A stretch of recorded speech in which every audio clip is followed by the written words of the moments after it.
அதே மாதிரி இப்போ ஆபீஸ் சைட்ல இருந்து ஜஸ்ட் ஒரே ஒரு சிஸ்டம் மட்டும் தான் கனெக்ட்ல இருக்கு சரிங்களா.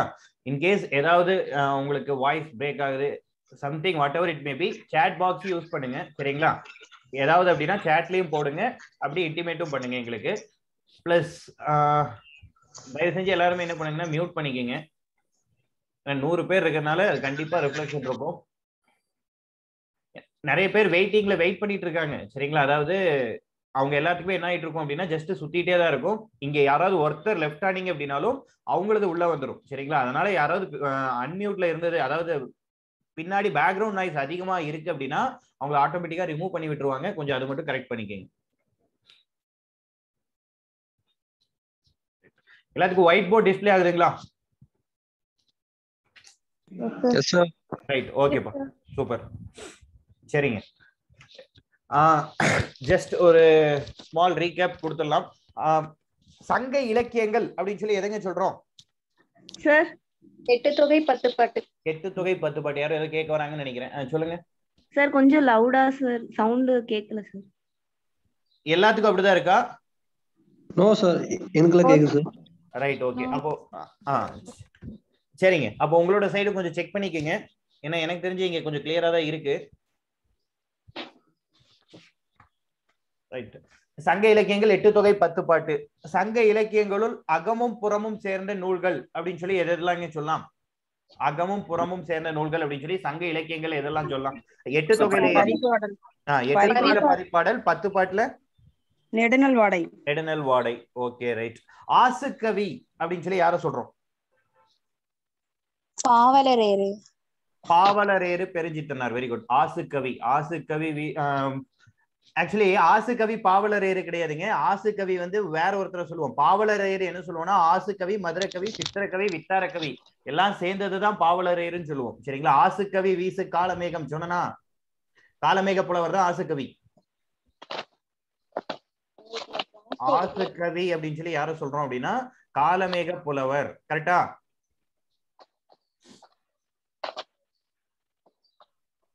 ஆசுக்கவி வீசு காலமேகம் அப்படின்னு சொல்லி சொல்லியிருப்போம் இல்லையா. சரிங்க, குட்டி திருக்குறள் எதுங்க? நாலடியார். ஓகே, குட்டி திருக்குறள் நாலடியார். Right, okay. குட்டி தொல்காப்பியம் தொன்னூல் விளக்கம். தொன்னூல் விளக்கம். தொன்னூல் விளக்கம் ஆசிரியர் வீரமாமுனிவர். இன்னொரு நூல் எது சொல்லலாம்? இலக்கண விளக்கம் சொல்லாமா? குட்டி தொல்காப்பியம் இன்னொன்னு தொன்னூல் விளக்கம், இல்லனா இலக்கண விளக்கம் சொல்லலாம். இலக்கண விளக்கத்தின் ஆசிரியர் வைத்தியநாத தேசிகர். Right, okay. உரை வேந்தன் அப்படின்னு சொல்லி யார சொல்றோம்? உரை வேந்தன். உரை வேந்தன். உரை வேந்தன். பெரிய வாச்சான் பிள்ளை. குமரகுருபர். பெரிய வாச்சான் பிள்ளைங்க. இவர் வந்து எதுக்கு உரை எழுதியிருக்காரு? 4000 திவ்ய பிரபந்தம். 4000 திவ்ய பிரபந்தம். 4000 திவ்ய பிரபந்தம். 4000 திவ்ய பிரபந்தம் சரிங்களா. 4000 திவ்ய பிரபந்தம். Right, okay. சரிங்க, இலக்கணம்ல என்னெல்லாம் பார்த்தோம்? எழுத்து பார்த்துட்டோமா? எழுத்து கம்ப்ளீட் பண்ணியாச்சுன்னு நினைக்கிறேன். Right, okay. ஆடியோ வீடியோ எல்லாமே மியூட் பண்ணிக்கிங்க முடிஞ்ச வரைக்கும். ஆடியோ வீடியோ எல்லாமே மியூட் பண்ணிருங்க. சுதா, உங்களோட மொபைல் செக் பண்ணிக்கங்க. ஆடியோ வீடியோ எல்லாமே மியூட் பண்ணிடுங்க. சரிங்க, எழுத்துல முதல் எழுத்து சார்பு எழுத்து 2 இருக்கும் இல்லையா. முதல் எழுத்து எவ்வளவு இருக்குங்க? 30 எழுத்துக்கள். எதெல்லாம் முதல்னு சொல்றோம்? முதல் எழுத்துக்கள் உயிர் 12, மெய்யெழுத்து 18 சேர்ந்தவை 30 முதல் எழுத்து அப்படின்னு சொல்றோம் இல்லையா. ரைட். சார்பெழுத்து எத்தனை வகைப்படும்? 10 வகைப்படும். சார்பெழுத்து 10 வகைப்படும். என்னென்னங்க? உயிர்மெய், உயிர்மெய், ஆயுதம், உயிரிழப்படை, ஒற்சிலப்படை, குற்றியல் உகரம், ஐகார குறுக்கம், மகர குறுக்கம், ஆயுத குறுக்கம். Right, super, okay. உயிர்மெய் வந்து டோட்டலா எவ்வளவு இருக்குங்க? 216. ஓகே. ஆயுதம் எவ்வளவு எழுத்து இருக்கு? 1. அதாவது அக் அல்லது அக்கேனம், தனிநிலை, புள்ளி, ஒற்று இப்படிலாம் சொல்றோம் இல்லையா. Right, okay. சரிங்க, இந்த ஆயுத எழுத்து வர்றதுக்கான கண்டிஷன்ஸ் எஃகு, அஃது இந்த மாதிரிலாம் லெட்டர்ஸ் பார்த்திருப்பீங்க இல்லையா? அதாவது இது எங்க மட்டும் தான் இருக்கும், இன் பிட்வீன்ல மட்டும் தான் இருக்கும் அப்படின்னு சொல்லி சொல்லின் இடையில் மட்டுமே வரும் அப்படின்னு சொல்லி சொல்லியிருப்போம். அதுல முக்கியமா பாருங்க, முன்னாடி இருக்கக்கூடிய எழுத்து எப்படி இருக்குங்க? உயிர் குரில். முன்னாடி இருக்கக்கூடியது உயிர் குரில். சரிங்களா? அக்குக்கு முன்னாடி ஆயுத எழுத்துக்கு முன்னாடி இருக்கக்கூடியது உயிர் குரில், பின்னாடி இருக்கக்கூடியது என்னவா இருக்கும் அப்படின்னா உயிர்மெய் குரிலா இருக்கும். உயிர்மெய் குரில். முன்னாடி இருக்கிறது உயிர் குரில், பின்னாடி இருக்கிறது உயிர்மெய் குரிலா இருக்கும். சரிங்களா? ரைட். அலப்படை அப்படின்னு என்ன சொன்னோம்?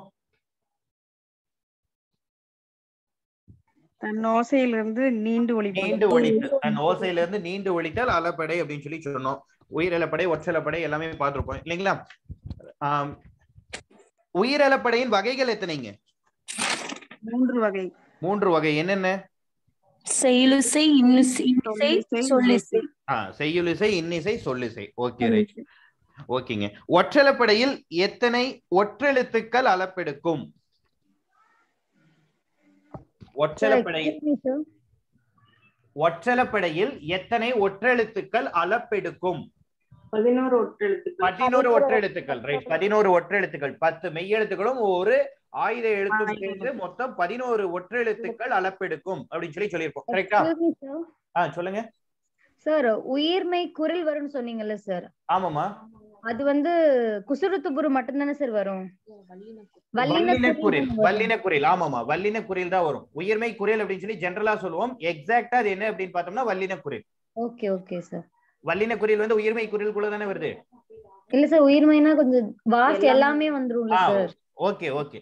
ஸ்பெசிஃபையா பார்க்கணும் அப்படின்னா வல்லின குரில் இருக்கும்.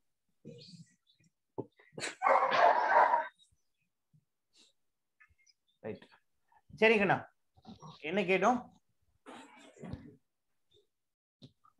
ஒற்றெழுத்துக்கள் எத்தனைன்னு கேட்டோமா? 11 ஒற்றெழுத்துக்கள் இருக்குமா? ரைட். ஓகேப்பா. சரிங்க. அதே மாதிரி எண்ணுருக்கள் பார்த்திருப்போம் இல்லையா? தமிழ் எண்கள் பார்த்தோமா? தமிழ் எழுத்துக்கள் பார்த்திருப்போம். இப்ப என்னோட கேள்வி என்னன்னா, திருவாசக பாடல்களின் எண்ணிக்கையை கொண்ட தமிழ் எண்ணுரு எது? திருவாசக பாடல்களின் எண்ணிக்கையை கொண்ட தமிழ் எண்ணுரு எது? எண்ணிக்கையை கொண்ட தமிழ் எண்ணுரு எது?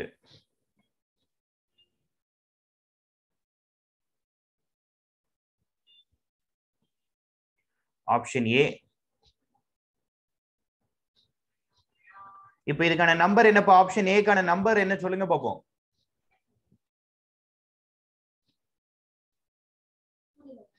Sir, 687. 687. Okay, first one 687.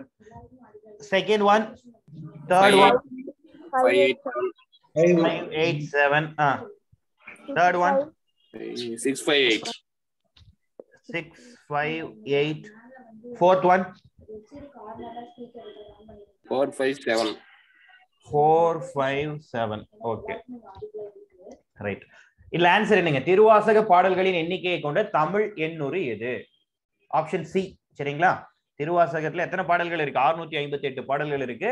So அது இப்படியும் நமக்கு கொஸ்டின் கேட்கலாம். சரிங்களா? ஃபார் எக்ஸாம்பிள் இன்னொரு கொஸ்டின், சிற்றிலக்கிய வகைகளின் எண்ணிக்கையை கொண்ட எண்ணுரு எது? சிற்றிலக்கிய வகைகளின் எண்ணிக்கையை கொண்ட எண்ணுரு எது? 96 சார். அதை எப்படி எழுதுவீங்க? சார் கூ கூ. ஓகே. ஆருக்கு அப்புறம் சா சார். ஓகேங்க. சோ 96 நம்ம இப்படி எழுதலாமா? 10 எப்படி கண்ணா எழுதுவீங்க? 10 அப்படிங்கிற, அதாவது 10 அப்படிங்கறத நீங்க தமிழ் இது இப்படியும் எழுதலாம், அல்லது யா போட்டு இப்படி மேல இழுத்தும் விடலாம். சரிங்களா? ஒரு சில இடங்கள்ல இப்படியும் மென்ஷன் பண்ணிருப்பாங்க, யா போட்டு மேல இழுத்து விட்டுருப்பாங்க. சோ அதுவும் 10 தான் மீன் பண்ணுது. சரிங்களா? கா 0 10. சரிங்களா? யா போட்டு மேல இழுத்து விட்டாலும் அது என்னதான்? 10 தான். 10. ஓகேவா? ரைட். சரிங்க. நெக்ஸ்ட் இப்ப என்ன பார்க்கலாம் அப்படின்னா ஒரு பேசிக்கான ஒரு சின்ன கான்செப்ட், அதை முடிச்சுட்டு அடுத்து போய்க்கலாம். சரிங்களா? அதாவது இந்த ஒரு, ஓர், அஃது, அது இதெல்லாம் எங்க யூஸ் பண்ணும் அப்படின்னு சொல்லி நம்ம ஸ்கூல் புக்ஸ்ல அழகா கொடுத்துருப்பாங்க. ஜஸ்ட் அது ஒரு கிளான்ஸ் பார்த்துட்டு நெக்ஸ்ட் போயிடலாம். ஓர், ஒரு, அது, அஃது அப்படின்னு சொல்லி கொடுத்துருப்பாங்க. கரெக்டா? நிறைய பேர் படிச்சிருப்பீங்க ஆல்ரெடி. 6th டெஸ்ட் எழுதுனதுனால மோஸ்ட்லி எல்லாத்துக்கும் ஒரு ஐடியா இருக்கும், வாய்ப்பு இருக்கு. ஓர் அப்படிங்கிறது எங்க கண்ணா யூஸ் பண்ணுவோம்? உயிரெழுத்து. Very good. உயிரெழுத்து தொடங்குறதுக்கு உயிரெழுத்துல ஒரு வார்த்தை தொடங்குச்சு அப்படின்னா அதுக்கு முன்னாடி இருக்கக்கூடியது என்னவா இருக்கணும்? ஓர் அப்படின்னு சொல்லி இருக்கணும். ஒரு அப்படிங்கிறது உயிர்மை எழுத்து தொடங்கும். உயிர்மை. Very good, super. உயிர்மை. அது உயிரா உயிர்மையா? உயிர் எழுத்து. அஃது உயிர்மை சார் அதுதானே சார் வரும். அஃது உயிர் எழுத்து, அது உயிர்மை எழுத்து. அதுதான் சார் உயிர்மை வரும் சார். அது உயிர்மை, அஃது உயிர். ஓகேங்களா? இங்க ஓர் வந்து உயிர் எழுத்து, ஒரு உயிர்மை, அது உயிர்மை, அஃது உயிர். ஓகேவா? ரைட். இப்ப பாருங்க, ஊர், ஏரி, நகரம், கடல். இப்ப இங்க எனக்கு என்ன வருங்க? ஒரு வருமா ஓர் வருமா? ஓர். ஓர், ஊர். ஏன்னா இங்க என்ன இருக்கு? உயிர் எழுத்து இருக்கு. அப்ப இந்த இடத்துல எனக்கு என்னதான் வரும்? ஓர் இல்லைங்களா? ரைட். இந்த இடத்துல பாருங்க, ஓர் ஏரி. ஓர் ஏரி. ஓகே. இங்க ஒரு நகரம். ஒரு நகரம். ஏன்னா இது உயிர் மெய் எழுத்து, அதனால ஒரு நகரம். இங்க பாருங்க, ஒரு கடல். ஒரு கடல். Okay, right, super. சரிங்க. அதே மாதிரி இங்கே இது எப்படி எழுதலாங்க? இங்கே உள்ளது அப்படின்னு சொல்லி ஒரு சென்டென்ஸ் இருக்குன்னு வச்சுக்கோங்க. டேஷ் இங்கே உள்ளது. இந்த இடத்துல அது வருமா அது வருமா? அது இங்கே உள்ளது. Right, okay. நன்றாக உள்ளது. அது வருமா அது வருமா? அது நன்றாக உள்ளது. உயிர் எழுத்துல ஸ்டார்ட் ஆச்சு அப்படின்னா இங்க அஃது, உயிர்மை எழுத்துல ஸ்டார்ட் ஆச்சு அப்படின்னா அது. கரெக்டா? Right, okay. இது நோட் பண்ணிட்டீங்களா எல்லாரும்? No sir, 1 second. சரி, நோட் பண்ணிடுங்க. கொஞ்சம் மியூட்ல போட்டுக்கங்க.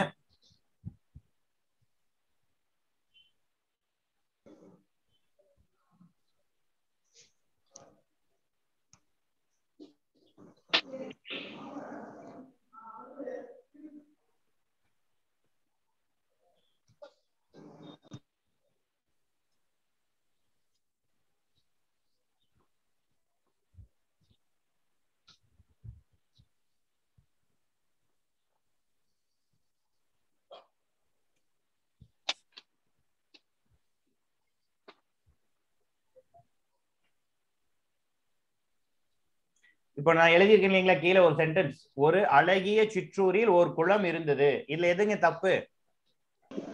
ஓர் அழகிய சிற்றூரில் ஒரு குளம் இருந்தது.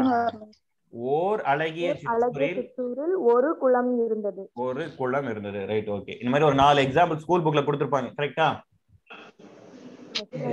ஒரு இரவும் ஓர் பகலும் சேர்ந்தது ஒரு நாள் அப்படின்னு சொல்லி ஒரு சென்டென்ஸ் இருக்கும். ஒரு இரவும் ஓர் பகலும் சேர்ந்தது ஒரு நாள். அது கரெக்டா? ஓர் இரவும் ஒரு பகலும் சேர்ந்தது ஒரு நாள். அதான் கரெக்ட். ஒரு இரவும் ஓர் பகலும் சேர்ந்தது ஒரு நாள் அப்படின்னு சொல்லி ஒரு சென்டென்ஸ் கொடுத்திருப்பாங்க. இதுல என்னங்க இந்த இடத்துல என்ன வரணும்? ஓர் இரவு. ஓர் இரவு. இங்க ஒரு பகல். இலக்கணம்லாம் பொறுத்த வரைக்கும் முடிஞ்ச வரைக்கும் ஸ்கூல் புக்ல இருக்கிறது எந்த தப்புமே பண்ணிடக்கூடாது. சரிங்களா? ஏன்னா கொஸ்டின்ஸ் வந்து அதுல டைரக்டா அப்படியே நிறைய டைம் வச்சிருவாங்க.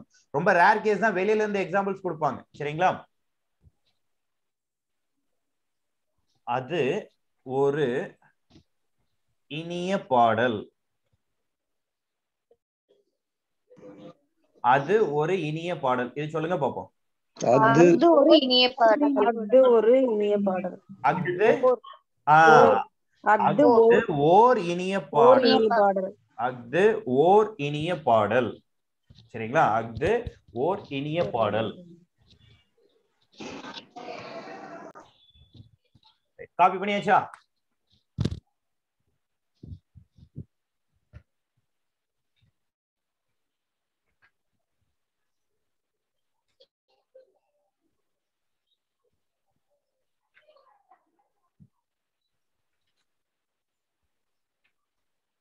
காப்பி பண்ணியாச்சா? Yes sir. ரைட், ஓகேப்பா. Yes sir.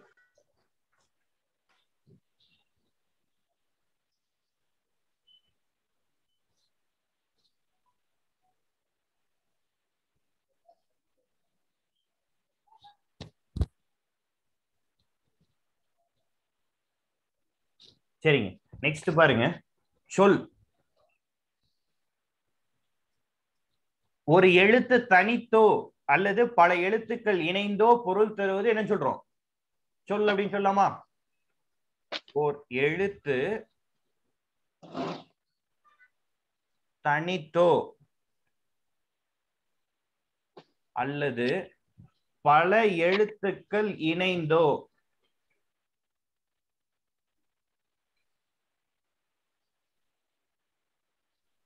பொருள் தருவது சொல் அப்படின்னு சொல்லலாமா? Yes sir. இந்த ஒரு எழுத்து தனித்து பொருள் தருவதுன்னு சொல்றோம் இல்லைங்களா, அதுக்கு பேர் என்னங்க? ஓர் எழுத்து ஒரு மொழி. ஒரு எழுத்து ஒரு மொழி. Right, very good. ஒரு எழுத்து ஒரு மொழி. அது மொத்தம் எவ்வளவு இருக்குங்க அந்த மாதிரி? 42. 42 ஓர் எழுத்து ஒரு மொழி இருக்கு. Right, okay. 42 ஓர் எழுத்து ஒரு மொழி இருக்கு. சோ இத வச்சு நம்ம என்ன, அதை வந்து பின்னாடி இன்னும் நான் அந்த லிஸ்டே கொடுக்குறேன். சரிங்களா? எதெல்லாம் ஓர் எழுத்து ஒரு மொழி அப்படிங்கிற லிஸ்ட் நான் கொடுக்குறேன். ஒரு எழுத்து தனித்தோ அல்லது பல எழுத்துக்கள் இணைந்தோ பொருள் தருவது சொல் அப்படின்னு சொல்லலாம் இல்லையா? ரைட். இப்போ ஃபார் எக்ஸாம்பிள் ஒரு எழுத்து ஒரு மொழிக்கு மா அப்படின்னு சொல்லலாமா? இது ஆல்ரெடி படிச்சிருப்பீங்க 6th, கரெக்டா? மா அப்படிங்கிறதுக்கு நிறைய மீனிங் இருக்கு. ஃபார் எக்ஸாம்பிள் பெரிய சொல்லலாமா? பெரிய, திருமகள். ரைட், இந்த மாதிரி நிறைய இருக்கு. சோ மா ஒரு எழுத்து நமக்கு ஒரு பொருளை கொடுக்குது. கரெக்ட்டுங்களா? ஒரு எழுத்து ஒரு பொருளை கொடுக்குது. அப்போ அது ஒரு எழுத்து தனித்தோ அல்லது பல எழுத்துக்கள் இணைந்தோ. மாற்று, இது கூட நான் ஒரு சில லெட்டர்ஸ் ஆட் பண்ணதுக்கு அப்புறம் மாடு, இந்த மாதிரி சம்திங். சரிங்களா? சோ நான் இதை ஆட் பண்ணதுக்கு அப்புறம் எனக்கு என்ன ஆகுது, மீனிங் கிடைச்சது அப்படின்னா அதுவும் நம்ம என்ன சொல்றோம்? சொல். அதாவது ஒரு எழுத்து தனித்தோ அல்லது பல எழுத்துக்கள் இணைந்தோ பொருள் தருவது சொல் அப்படின்னு சொல்றோம். கரெக்டா? சொல் அப்படின்னு டெஃபினிஷன் புரிஞ்சிருச்சாக்கண்ணா? ஒரு எழுத்து தனித்தோ அல்லது பல எழுத்துக்கள் இணைந்தோ பொருள் தருவது சொல் அப்படின்னு சொல்றோம். அது புரிஞ்சிருச்சா எல்லாத்துக்கும்? Right, okay. ஏன்னா நான் கேட்கிறப்ப முடிஞ்ச வரைக்கும் புரியுதா புரியல அப்படிங்கறத இங்கேயே கிளாரிஃபை பண்ணிக்கங்க. கிளாஸ் முடிஞ்சதுக்கு அப்புறம் சார் நடத்தினது புரியலன்னு சொல்லி யூஸே இல்லை இல்லையா? கிளாஸ்ல இருக்கிறப்ப புரிஞ்சா புரியலையாங்கிறத கிளாரிஃபை பண்றது மட்டும்தான் ஒரு ஆஸ்பிரன்ஸோட கரெக்டான ஒரு ஆஸ்பிரன்ட்னு சொல்லலாம். ஒரு காம்படிட்டிவ் எக்ஸாம் ப்ரிப்பேர் பண்ணக்கூடிய ஒரு ஆஸ்பிரண்ட் அப்படின்னா புரியுதா அப்படின்னு கேட்டா புரியுது சார்னு சொல்லணும், புரியலன்னா புரியலன்னு சொல்லணும். அப்பெல்லாம் தஞ்சாவூர் பொம்மை மாதிரி புரியுதுன்னு சொல்லிட்டு லாஸ்ட்ல வந்து சார் நடத்தினது புரியல, இன்னும் கொஞ்சம் சொல்லியிருக்கலாம், இன்னொரு எக்ஸாம்பிள் சொல்லியிருக்கலாம், இன்னும் கொஞ்சம் ஸ்லோவா சொல்லியிருக்கலாம். அது யூஸே இல்லை. கரெக்டா? அது எனக்கும் யூஸ் இல்லை, உங்களுக்கும் யூஸ் இல்லை. ஸோ இன்கேஸ் ஏதாவது புரியல அப்படின்னா அப்பப்போ கிளாரிஃபை பண்ணிக்கங்கண்ணா. ஏன்னா யாருமே வந்து ஏன் டவுட் கேட்குறீங்க எந்த ஃபேக்கல்ட்டியும் சொல்ல மாட்டாங்க. கரெக்டா? ரைட். ஏதாவது டவுட்னா அப்பப்போ கிளாரிஃபை பண்ணிக்கங்க. ரைட், சரிங்கண்ணா. நெக்ஸ்ட், சொல் வந்து 2 வகையா பிரிக்கலாம். ஓகேங்களா? சொல்ல பேசிக்கா நம்ம என்ன பண்ணலாம் அப்படின்னா 2 வகையா பிரிக்கலாம். ஒன்னு இலக்கண முறைப்படி பிரிக்கலாம், இன்னொன்னு இலக்கிய முறைப்படி பிரிக்கலாம். ஒன்னு இலக்கண முறைப்படி பிரிக்கலாம், இன்னொன்னு இலக்கிய முறைப்படி பிரிக்கலாம். சரிங்களா? இலக்கண முறைப்படி எப்படி பிரிக்கலாம்? பெயர் சொல், வினைச்சொல், இடைச்சொல். Very good. குறிச்சொல். பெயர் சொல், வினைச்சொல். அப்படி எழுதிக்கிங்க. பெயர் சொல், வினைச்சொல், இடைச்சொல். பெயர் சொல், வினைச்சொல், இடைச்சொல், உரிச்சொல்.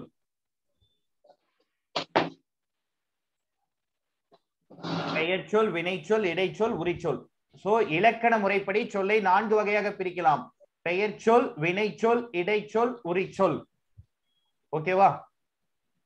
இலக்கிய முறைப்படி 4 வகையாக பிரிக்கலாம். இயற்சொல், திரிசொல், திரிச்சொல், திசைச்சொல். திசைச்சொல். Very good. திசைச்சொல். வடசொல். வடச்சொல். Okay, right, super. வடச்சொல். இலக்கண முறைப்படி 4ஆக பிரிக்கலாம். பெயர்ச்சொல், வினைச்சொல், இடைச்சொல், உரிச்சொல். இலக்கிய முறைப்படி இயற்சொல், திரிச்சொல், திசைச்சொல், வடச்சொல் அப்படின்னு சொல்லி பிரிக்கலாம். சரிங்களா? எழுதியாச்சா? ஓகேப்பா. இல்ல நம்ம என்ன பண்ணணும் அப்படின்னா 1 by 1 பார்ப்போம். பெயர் சொல்னா என்ன, வினை சொல்னா என்ன, இடைச்சொல்னா என்ன, உரை சொல்னா என்ன, அப்படி 1 by 1 பார்த்தோம்னா ஓகே. ஓகேவா? நெக்ஸ்ட் போலாமா? Yes sir. பெயரை குறிக்கும் சொல் பெயர் சொல் சொல்லலாமா? பெயரை குறிக்கும் சொல் பெயர் சொல் சொல்லலாமா? பெயரை குறிக்கும் சொல் பெயர் சொல். ஃபர்ஸ்ட் ஒன் பெயர் சொல் அப்படின்னு சொல்லி டைட்டில் போட்டுக்கோங்க. பெயரை குறிக்கும் சொல் பெயர் சொல்.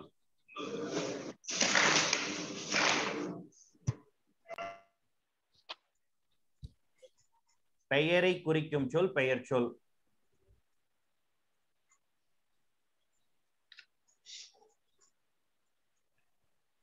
பெயரை குறிக்கும் சொல் பெயர் சொல். பெயர் சொல் எத்தனை வகைப்படும்? 6. பெயர் சொல் 6 வகைப்படும். 6 வகைப்படும். பெயர் சொல் 6 வகைப்படும். ஓகேங்களா? பெயர் சொல் 6 வகைப்படும். என்னென்ன? பொருட்பெயர், இடப்பெயர், காலப்பெயர், குணப்பெயர், தொழிற்பெயர். பொருட்பெயர், இடப்பெயர்,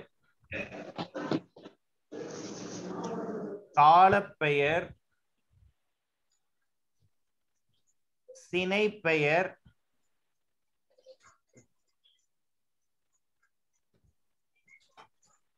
குணப்பெயர்,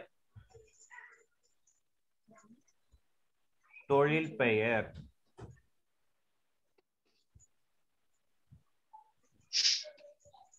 பொருட்பெயர், இடப்பெயர், காலப்பெயர், சினைப்பெயர், குணப்பெயர், தொழில் பெயர். இப்படி 6 வகையா சொல்லலாம். சரிங்களா?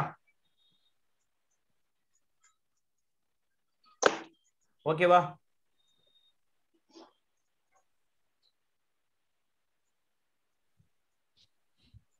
ஏன்னா எல்லாத்துக்கும் உங்களுக்கு மேல ரெட் கலர், அதாவது கார்னர்ல ரெட் கலர்ல ரெக்கார்டிங் REC அப்படின்னு சொல்லி ஒரு ஆப்ஷன் காட்டுதா? ரெட் கலர்ல வந்து ஒரு பிளிங்க் ஆகுற மாதிரி இருக்கா?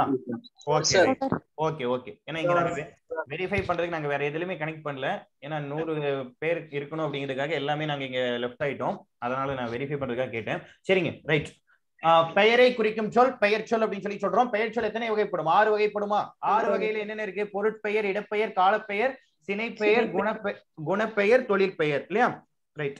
இந்த பொருள் பெயர் அப்படின்னு என்னங்க? ஒரு பொருளை குறிக்கும் சொல். அவ்வளவுதாங்க. பொருளை குறிக்கும் சொல் பொருள் பெயர். பொருளை குறிக்கும் சொல் பொருட்பெயர். பொருளை குறிக்கும் சொல் பொருளை குறிக்கும் சொல் பொருட்பெயர். சரிங்களா?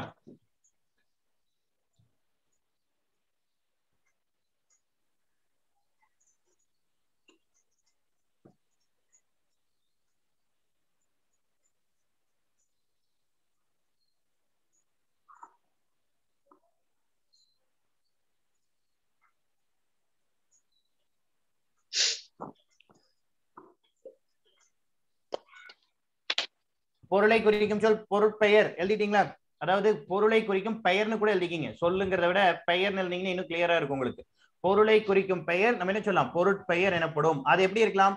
உயிருள்ள பொருளா இருக்கலாம், அல்லது உயிரற்ற பொருளா இருக்கலாம், அல்லது உயர்திணையா இருக்கலாம், அக்ரிணையா இருக்கலாம், எப்படி வேணா இருக்கலாம். கரெக்டா? உயிருள்ள அப்பொருள் உயிருள்ள உயிரற்ற பொருளாகவோ அல்லது உயர்திணை அல்லது அக்ரிணை பொருளாகவோ இருக்கலாம். அப்பொருள் உயிருள்ள அல்லது உயிரற்ற பொருளாகவோ உயர்திணை அல்லது அக்ரிணை பொருளாகவோ இருக்கலாம். சரிங்களா? 4 கண்டிஷன்ல எது வேணா இருக்கலாம். அது வந்து 1 உயிர் உள்ள, அடுத்தது உயிரற்ற, இன்னொன்னு உயர்திணை அக்ரிணை. சரிங்களா? ரைட். எக்ஸாம்பிள் சொல்லுங்க பாப்போம். எடுத்துக்காட்டு. புத்தகம், பசு, மலர்குடி, நீர், காற்று. ஓகேங்க. மரம், தாமரை, மல்லிகை, மல்லிகை, வெள்ளாடு, தாமரை மல்லிகை எல்லாம் புக்ல இருக்க எக்ஸாம்லயே லைனா வருதே, பரவாயில்லையே எல்லாரும் படிச்சிட்டீங்க போல இருக்கு. சரிங்க, புத்தகம், காற்று, மரம், நீர், தாமரை, மல்லிகை இந்த மாதிரி நம்ம என்ன பண்ணலாம். அதாவது இதுல இன்னொரு விஷயம் இருக்குங்க. இந்த தாமரை மல்லிகை நான் எல்லாம் இன்னும் கொஞ்சம் கிளியரா உங்களுக்கு பின்னாடி எக்ஸ்பிளைன் பண்றேன். சரிங்களா? சினை பெயர்லாம் போறப்ப அது பாப்பீங்க.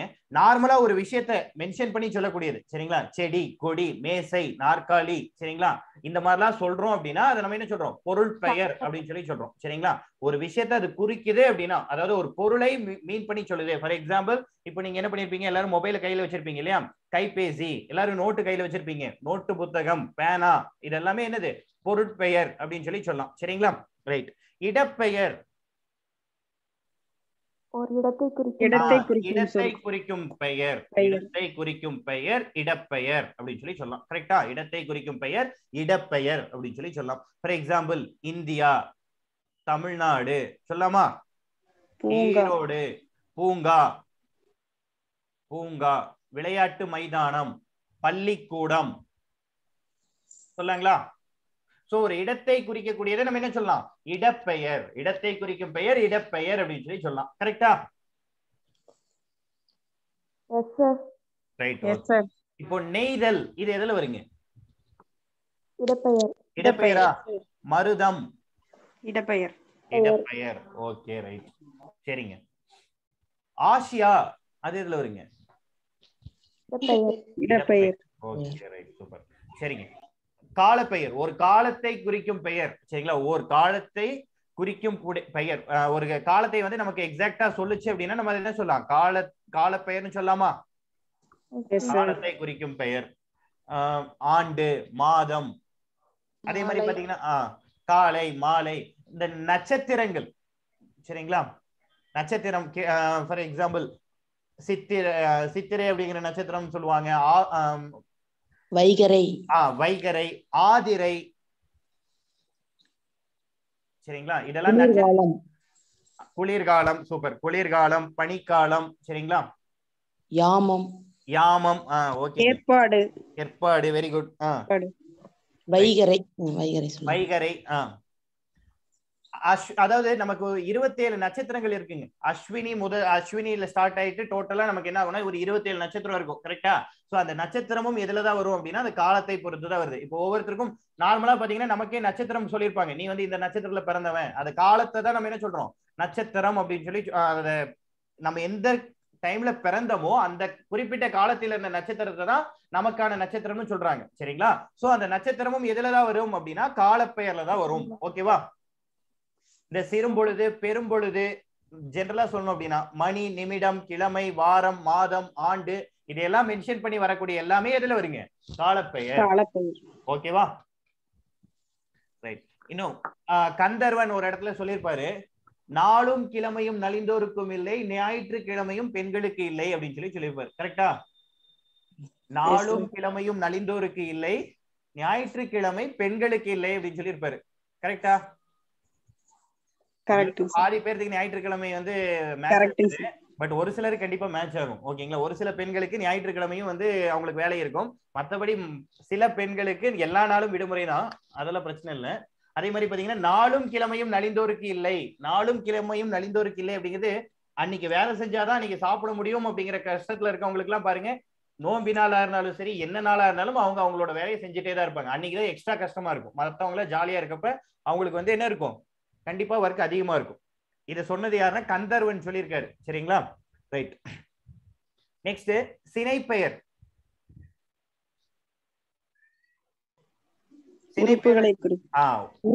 ஏதேனும் ஒரு உறுப்பை குறிக்கும் சொல் என்ன சொல்றோம் அப்படின்னா சினைப்பெயர். ஏதேனும் ஒரு உறுப்பை குறிக்கும் பெயர்.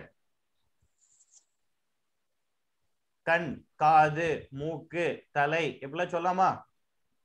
இப்ப தாவரத்துல எடுத்துக்கிட்டீங்கன்னா வேர், தண்டு, இலை, கிளை, இந்த மாதிரிலாம் சொல்லுவோம் இல்லையா? கனி, காய், பூ, மொட்டு, இந்த மாதிரி எல்லாமே சொன்னோம் அப்படின்னா சினை பெயர். சரிங்களா? நெக்ஸ்ட் குணப்பெயர். குணத்தை குறிக்கும் பெயர், குணங்களை குறிப்பது. ரைட். ஓகே. ஃபர்ஸ்ட் இந்த சினை பெயர் வரைக்கும் பண்பை குறிக்கும் பெயர். சினை பெயர் வரைக்கும் எழுதுங்க. நான் மீதி இருக்கிறத அப்படியே நான் சொல்றேன் உங்களுக்கு. குணப்பெயர் தொழில் பெயர் இன்னும் கொஞ்சம் பெருசா வரும், இந்த இடத்துல எழுத முடியாது. இது மட்டும் காப்பி பண்ணிடுங்க. காப்பி பண்ணிட்டீங்கன்னா சொல்லுங்க, நெக்ஸ்ட் போலாம்.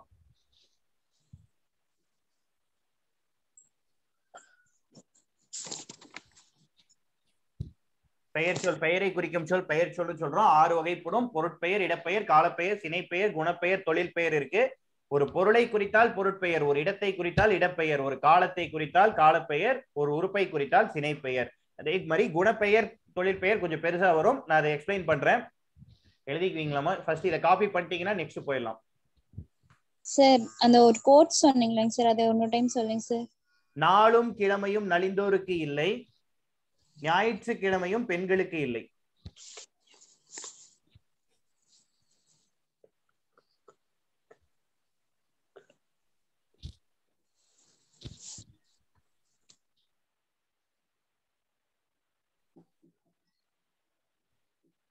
சார் இது கால பேர்ல எழுதிக்கணுமா சார்? எதமா? இப்போ அந்த நாளும் கிழமையும் இல்ல இல்லம்மா, நான் சும்மா சொன்னேன். அது யாராவது சொல்லிருக்காங்களா? ஆமா, கந்தர்வன். கந்தர்வர். Okay okay. கந்தர்வன். அகைன் 1 minute திருப்பி சொல்லுங்க சார். நாளும் கிழமையும் நலிந்தோருக்கு இல்லை, ஞாயிற்றுக்கிழமையும் பெண்களுக்கு இல்லை. நாளும் கிழமையும் நலிந்தோருக்கு இல்லை, ஞாயிற்றுக்கிழமையும் பெண்களுக்கு இல்லை.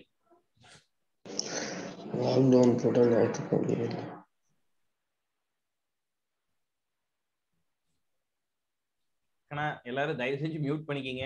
யார் மியூட் பண்ணல, யார் அன்மியூட் பண்ணல, அதெல்லாம் பார்த்துட்டு இருக்கீங்க. நேரம் இல்லை, ஏன்னா மத்தவங்களை அதை டிஸ்டர்ப் பண்ணும், அதனாலதான் சொல்றேன். சரியா? Right, okay. நெக்ஸ்ட் போலாமா? S sir. சரிங்க. நெக்ஸ்ட் இப்போ குணப்பெயர். குணப்பெயர் இன்னொரு பெயர் என்ன இருக்குங்க? குணப்பெயர் அல்லது பண்பு பெயர். குணப்பெயர் அல்லது பண்பு பெயர் அப்படின்னு சொல்லலாம். குணப்பெயர் அல்லது பண்பு பெயர்.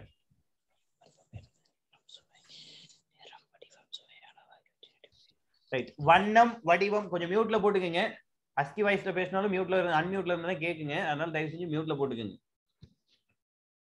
வண்ணம், வடிவம், அளவு, சுவை, தன்மை, இந்த மாதிரி ஏதாவது ஒரு பண்பை பத்தி சொல்லுச்சு அப்படின்னா நம்ம என்ன சொல்லலாம்? அத பண்பு பெயர் அல்லது குணப்பெயர் அப்படின்னு சொல்லி சொல்லலாம். இல்லையா?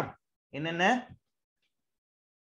வண்ணம், வடிவம், வண்ணம், வடிவம், அளவு, சுவை, தன்மை அல்லது இயல்பு அப்படின்னு சொல்லலாம். தன்மை அல்லது இயல்பு, இந்த மாதிரி ஏதேனும் ஒன்றை பற்றி விளக்கினால் அதை நம்ம என்ன சொல்றோம்? பண்பு பெயர் அப்படின்னு சொல்லி சொல்றோம். ஏதேனும் ஒன்றை விளக்கும் பெயர் பண்பு பெயர். வண்ணம், வடிவம், அளவு, சுவை, தன்மை அல்லது இயல்பு, இவற்றுள் ஏதேனும் ஒன்றை விளக்கும் பெயர் பண்பு பெயர். இவற்றுள் ஏதேனும் ஒன்றை விளக்கும் பெயர் பண்பு பெயர். ஓகேவா? ரைட்.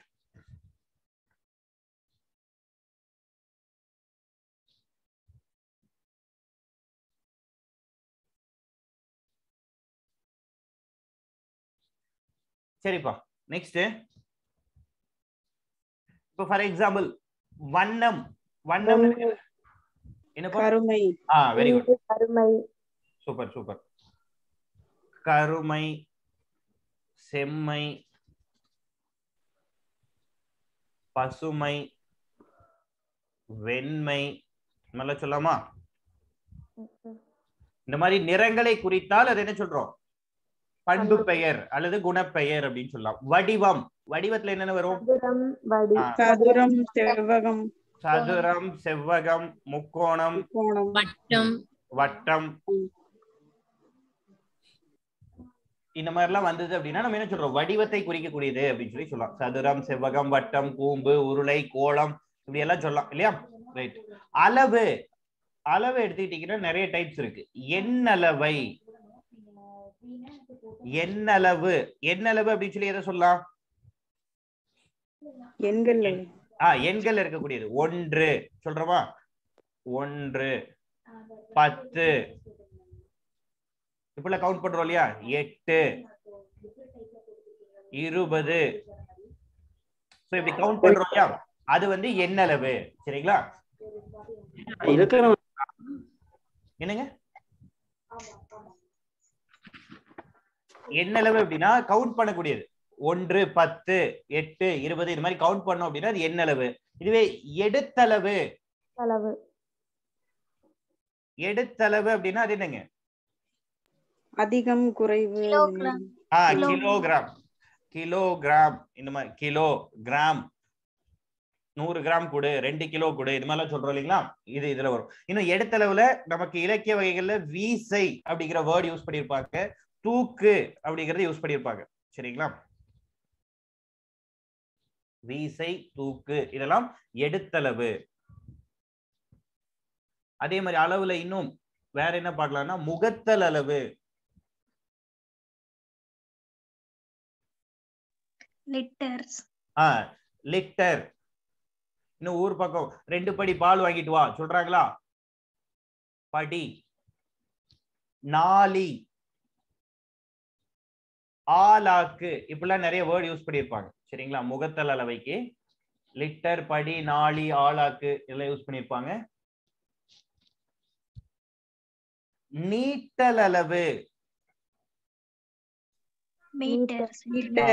மீட்டர் அடி முழம் இந்த மாதிரிலாம் சொல்றோம் இல்லையா? சோ இதெல்லாம் நீட்டல் அளவு. இந்த கவுண்டிங்ல வரதெல்லாம் என்ன அளவு எடுக்கிற மாதிரி. சரிங்களா? வெயிட் போடுற மாதிரி வர்றது எடுத்தல் அளவு, மெஷர் பண்ண மாதிரி அதாவது லிட்டர்ல வாங்குறதெல்லாம் முகத்தல் அளவு. நீட்டல் அளவு அப்படின்னா ஸ்கேல் வச்சு மெஷர் பண்றது. 2 மீட்டர் துணி வாங்குங்க, 10 அடி துணி வாங்குங்க இந்த மாதிரிலாம் சொல்றாங்க இல்லையா? அது மாதிரி 2 முழம் பூ கொடுங்க சொல்றோமா? சோ இதெல்லாமே வந்து நீட்டல் அளவு. ஓகேவா? Okay sir. நெக்ஸ்ட் சுவை. சுவைனா என்ன சொல்லலாம்? எதெல்லாம்? இனிப்பு, உவர்ப்பு, துவர்ப்பு, அறுசுவைகள். Right, okay. சோ அறுசுவைகள் பத்தி வந்ததுன்னா சுவைன்னு சொல்றோம். இந்த தன்மை அல்லது இயல்பு அப்படின்னு சொல்றோம் இல்லையா? இது என்னங்க? வெப்பம் குளிர்ச்சி. Very good. வெப்பம் குளிர்ச்சி. வெம்மை அப்படின்னு சொல்லி நிறைய இடத்துல நம்ம புக்ல யூஸ் பண்ணிருப்பாங்க. வெம்மை அதாவது வெப்பம். தன்மை அப்படின்னு சொல்லி யூஸ் பண்ணிருப்பாங்க. குளிர்ச்சி.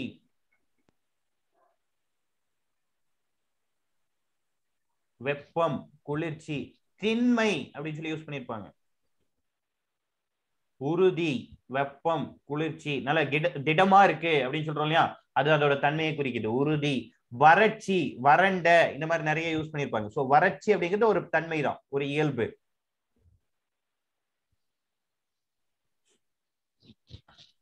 இனிமை. இனிமை சொல்லலாம்.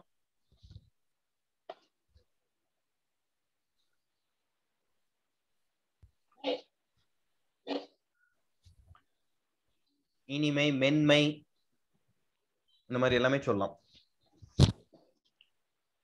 ஓகேங்களா?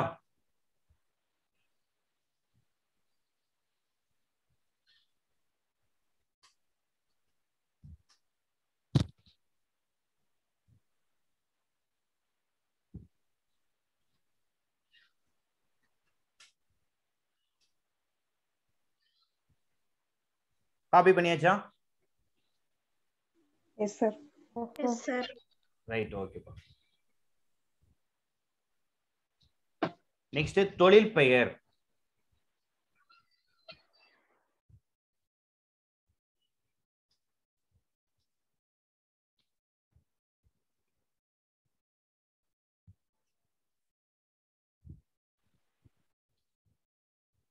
ஏதேனும் ஒரு பொருளின் இயக்கத்தையோ அல்லது செயலையோ குறிப்பது.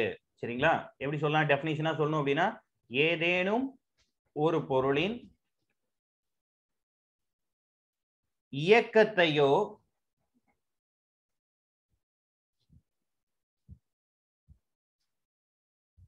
அல்லது செயலையோ குறிப்பது.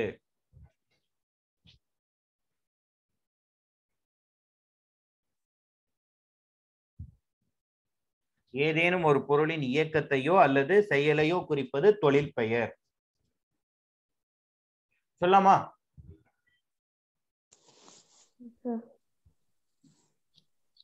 ஏதேனும் ஒரு பொருளின் இயக்கத்தையோ செயலையோ குறிப்பது தொழில் பெயர்.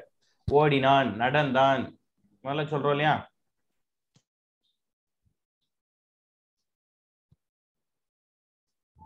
நோட் பண்ணியாச்சா?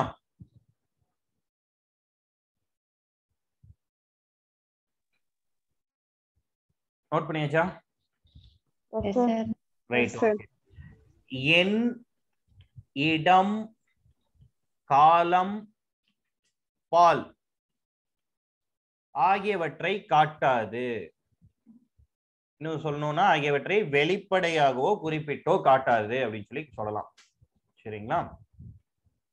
எண் அப்படின்னா எண்ணிக்கை, இடம், காலம், அதுக்கான பால், அது ஆண் பாலா பெண் பாலா, சரிங்களா?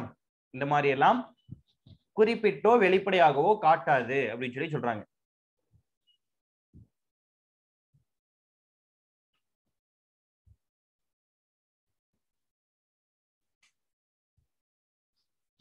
ஓகேவா?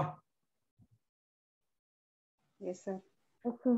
நெக்ஸ்ட் தொழில் பெயர் விகுதிகள். அதாவது நார்மலா இதை எப்படி சொல்லுவாங்க அப்படின்னா விகுதி பெற்ற தொழில் பெயர். ஒண்ணு விகுதி பெற்ற தொழில் பெயர் அப்படின்னு சொல்லுவாங்க. விகுதி பெற்ற தொழில் பெயர்.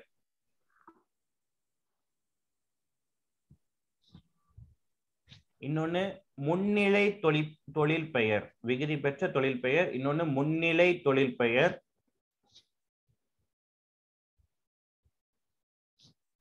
முதல்நிலை திரிந்த தொழில் பெயர். முதல்நிலை திரிந்த தொழில் பெயர்.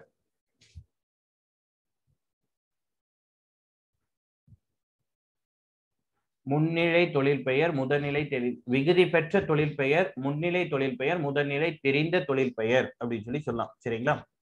அதாவது இது முன்னிலை வரை, இதையும் முதல்நிலை அப்படின்னு எழுதிக்கிங்க. முதல்நிலை தொழில் பெயர், விகுதி பெற்ற தொழில் பெயர் ஒண்ணு. அடுத்தது முதல்நிலை தொழில் பெயர், முதல்நிலை தெரிந்த தொழில் பெயர் அப்படின்னு சொல்லி பிரிக்கிறாங்க. ஓகேவா? தொழில் பெயர் எப்படி பிரிக்கிறாங்க புரியுதா? விகுதி பெற்ற தொழில் பெயர், முதல்நிலை தொழில் பெயர், முதல்நிலை தெரிந்த தொழில் பெயர் அப்படின்னு சொல்லி பிரிக்கிறாங்க. ஓகேவா? Okay right. ஓகே. இப்போ இந்த விகுதி பெற்ற தொழில் பெயர் அப்படின்னு என்ன அப்படின்னு சொல்லி ஃபர்ஸ்ட் பார்க்கலாம். சரிங்களா? விகுதி பெற்ற தொழில் பெயர். கரெக்ட் தான். எப்படி சொல்றீங்க? கடைசியில பகுதி விகுதின்னு பிரிச்சுன்னா படி பிளஸ் இட்டு பிளஸ் இட்டு பிளஸ் அல், கடைசி அல் விகுதி, விகுதி பெற்ற தொழில். சூப்பர். அவ்வளவுதாங்க விஷயம். அதாவது வினை அடியுடன் விகுதி சேர்வதால் வருவது அப்படின்னு சொல்லி சொல்லலாம். சரிங்களா? டெஃபினிஷன் எப்படி சொல்லலாம்? வினை அடியுடன், வினை அடியுடன் விகுதி சேர்வதால் வருவது. வினை அடியுடன் விகுதி சேர்வதால் வருவது.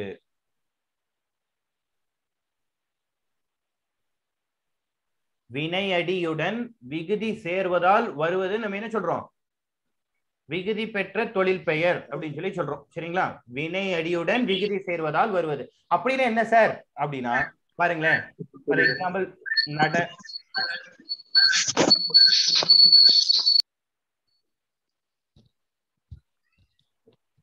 தயவு செஞ்சு மியூட்ல போட்டுக்கோங்க. ஏன்னா ஹெட்செட் போட்டிருக்கவங்க காதெல்லாம் அவ்வளவுதான். அப்புறம்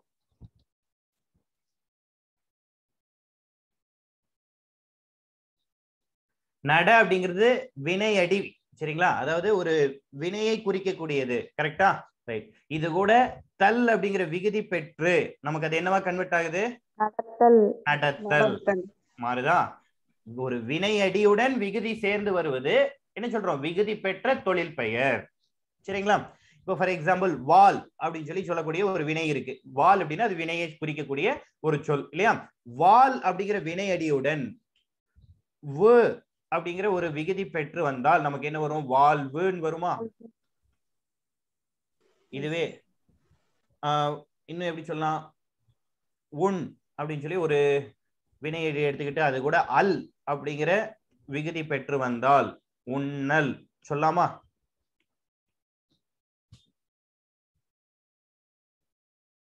இப்போ இது எல்லாமே எப்படி இருக்கு? நமக்கு விகுதி பெற்ற தொழில் பெயர்.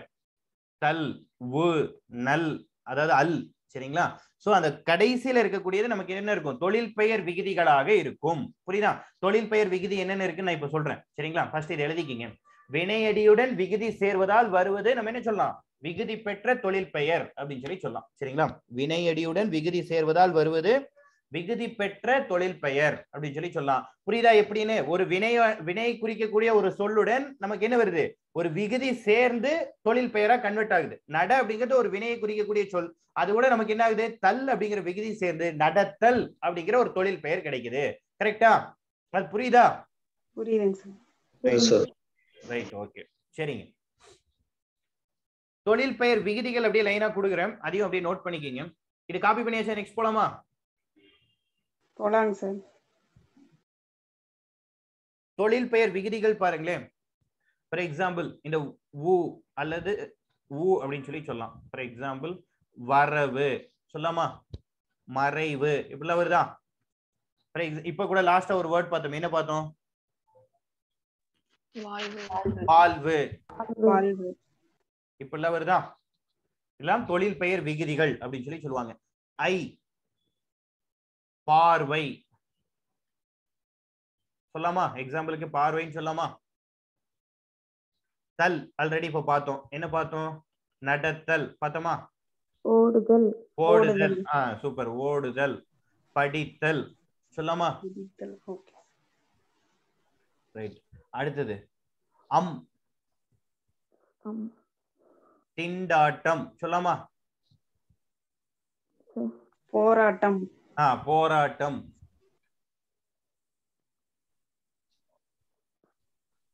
அல் ஆடல். தேடல் பாடல். ஆடல் தேடல் பாடல் கற்றல். இந்த மாதிரிலாம் சொல்லாங்களா? இதெல்லாம் அல் அப்படிங்கிற முடியக்கூடிய தொழில் பெயர்கள். கரெக்டா? சோ இதெல்லாம் நம்ம என்ன சொல்றோம்? விகுதி பெற்ற தொழில் பெயர்கள். விகுதி பெற்ற தொழில் பெயர்கள் அப்படின்னு சொல்லி சொல்லலாம். கரெக்டா? இன்னும் பாத்தீங்கன்னா கையில முடியும். வாழ்க்கை, அழுகை,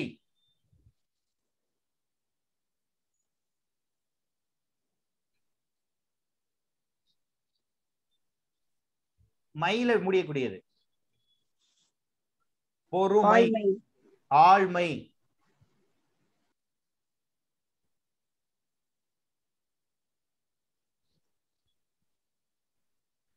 சோ இதெல்லாம் நம்ம என்ன சொல்றோம்? விகுதி பெற்ற தொழில் பெயர்கள். சரிங்களா? இந்த மாதிரி விகுதியை கொண்டு அது முடியும். சரிங்களா? ஆனா ஒரு சிலர் வந்து வெறும் விகுதியை வச்சு அது தொழில் பெயரா பண்பு பெயரா அப்படின்னு சொல்லி நம்ம தீர்மானிச்சிடலாம் அப்படின்லாம் சொல்லுவாங்க. பட் அதெல்லாம் வந்து பாசிபிள் இல்லை, எக்ஸாக்டாலாம் பண்ண முடியாது. பட் 90% பண்ணலாம். பட் அந்த வெறும் விகுதியை வச்சே அது தொழில் பெயரா பண்பு பெயரா அப்படின்னு சொல்லி சொல்றதெல்லாம் ரொம்ப கொஞ்சம் கஷ்டமான விஷயம் தான். சரிங்களா? அப்படிலாம் எதுவுமே வந்து நீங்க நினைச்சுக்க வேண்டாம், ஒவ்வொன்றுக்கும் மாறும். ஓகேவா சார்? வையில முடியறது வர்றாங்க சார். வை எக்ஸாம்பிள் சொல்லுங்க. பறவை. பறவை அது தொழில் பெயர்ல வராதுங்களே.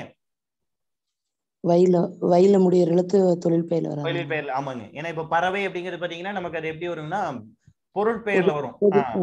ஆமாங்க.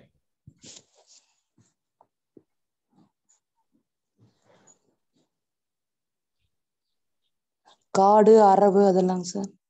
காடு.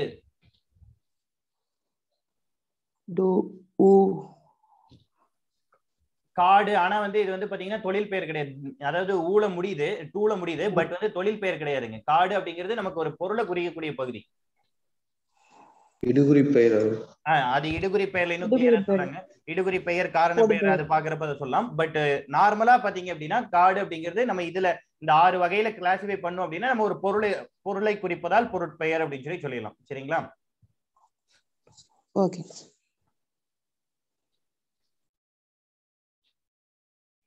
காப்பி பண்ணியாச்சுங்களா? Yes sir. ரைட், ஓகேப்பா. அடுத்தது இன்னொன்னு அடிஷனலா இதையும் கையோட பார்த்துட்டே போயிடலாம். தொழில் பெயர்னா ஒரு தொழிலை குறிக்கக்கூடிய பெயர் தொழில் பெயர்னு சொல்றோமா. எதிர்மறை தொழில் பெயர் அப்படின்னு என்னங்க? தொழில் பெயர்னா தொழிலை குறிக்கக்கூடியது. இது எதிர்மறை தொழில் பெயர் அப்படின்னு என்ன?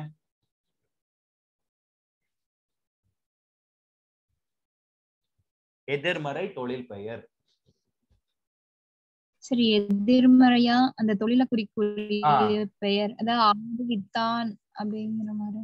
ஓகேங்க, ரைட். எதிர்மறை பொருளில் வருவது அப்படின்னு சொல்லாமா, அதாவது ஆப்போசிட்ல. இப்போ ஒரு வேலையை செய்யறத செய்யாம இருக்கிற மீனிங்ல வர்றது. சரிங்களா? ஃபார் எக்ஸாம்பிள் நடத்தல் அப்படின்னு சொன்னோம், அப்போ நடவாமை அப்படின்னு சொல்லாமா. எதிர்மறை பொருளில் வருவது. எடுத்துக்காட்டு நடவாமை, கொல்லாமை. சொல்லாமா? இல்ல உங்க புத்தகத்தில் இருக்கக்கூடிய எடுத்துக்காட்டுகள். சரிங்களா? நடவாமை, கொல்லாமை இதெல்லாம் ஒரு தொழிலுக்கு அகைன்ஸ்டா இருக்கக்கூடியது. நடத்தல் அப்படிங்கிற தொழிலுக்கு இது அகைன்ஸ்டா இருக்கு. கொள்ளுதல் அப்படிங்கிற தொழிலுக்கு அகைன்ஸ்டா இருக்கு. ஓகேவா? சோ நடவாமை, கொல்லாமை அப்படின்னு எடுக்கலாம். சரிங்களா? இதெல்லாம் என்ன சொல்றோம்? எதிர்மறை தொழில் பெயர். எதிர்மறை பொருளில் வருவதால் எதிர்மறை தொழில் பெயர் அப்படின்னு சொல்லி சொல்றோம். புரியுதா?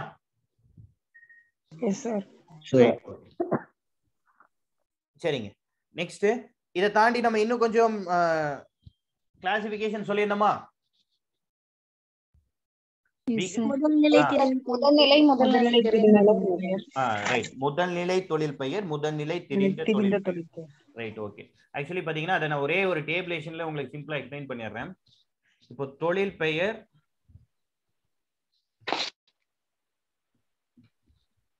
முதல்நிலை தொழில் பெயர்,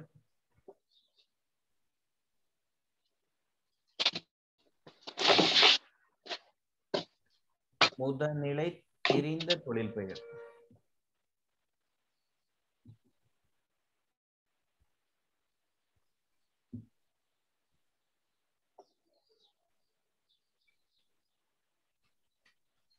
தொழில் பெயர், முதல்நிலை தொழில் பெயர், முதல்நிலை திரிந்த தொழில் பெயர் அப்படின்னு சொல்லி ஒரு டேபிளேஷன் போட்டுக்கலாம். இப்போ பாத்தீங்க அப்படின்னா கெடுதல், இது வந்து ஒரு தொழில் பெயரா? S sir. Right, okay. இதுல பாருங்க, அந்த விகுதியை விட்டுட்டு மீதி இருக்க அந்த வேர்டு, வினையை குறிக்கக்கூடிய அந்த வேர்டு என்ன? வரவே இல்ல. கெடு. போடுங்க. கெடு. கெடு. அது வெறும் கெடு.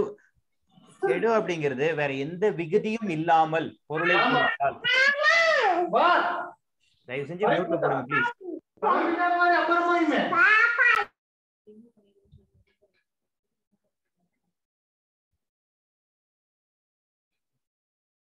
பாவனும் பார்க்கலாம். நெக்ஸ்ட் டைம் ரிமூவ் பண்ணிருக்கேன்.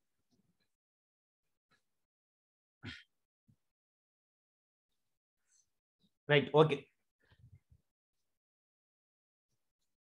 அதாவது விகுதி இல்லாமல், சரிங்களா? முதல் நிலை, இந்த வினையை குறிக்கக்கூடிய வார்த்தை இருக்குல்ல, அதை தான் நம்ம என்ன சொல்றோம்னா முதல் நிலை அப்படின்னு சொல்றோம். இந்த முதல் நிலை வந்து எவ்வகை மாற்றமும் இல்லாமல் தொழில் பெயரை குறித்தால், தொழில் பெயராக அமைந்தால் அது முதல் நிலை தொழில் பெயர். புரியுதுங்களா? அதாவது விகுதி இல்லாம அந்த முன்னாடி இருக்கக்கூடிய வேர்டு மட்டும் அப்படியே தொழிலை குறித்தால். கெடு அப்படிங்கிறது ஒரு தொழில் தானே? அப்படி வந்துச்சு அப்படின்னா அது என்ன சொல்றோம்? முதல் நிலை தொழில் பெயர். இதுல அந்த ஃபர்ஸ்ட் வேர்ட் மட்டும் சேஞ்ச் ஆச்சுன்னா, இப்ப கெடுல கேடு அப்படி மாறுச்சுன்னா அது முதல் நிலை திரிந்த தொழில் பெயர். சோ ஒரு தொழில் பெயர்ல விகுதி இல்லாமல் மீதி இருக்கிறது வந்ததுன்னா அது முதல் நிலை தொழில் பெயர்னு சொல்றோம். விகுதி இல்லாமல் அப்படியே டைரக்டா தொழிலை குறித்தால் முதல் நிலை தொழில் பெயர். அதுல ஃபர்ஸ்ட் லெட்டர் சேஞ்ச் ஆகி வந்தா, ஃபர்ஸ்ட் லெட்டர் மட்டும் முதல் எழுத்து திரிந்து வந்தால் முதல் நிலை திரிந்த தொழில் பெயர். புரியுதா? இப்போ நெக்ஸ்ட் இன்னொரு எக்ஸாம்பிள் கொடுக்குறேன், சொல்லுங்க பாப்போம். சுடுதல் சொல்லுங்க. முதல் நிலை தொழில் பெயர் என்ன வரும்?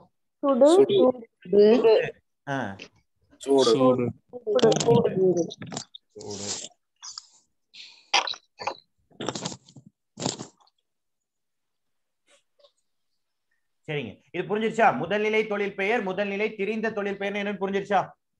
S sir. Right, okay. Copy பண்ணியாச்சுங்களா? Yes sir.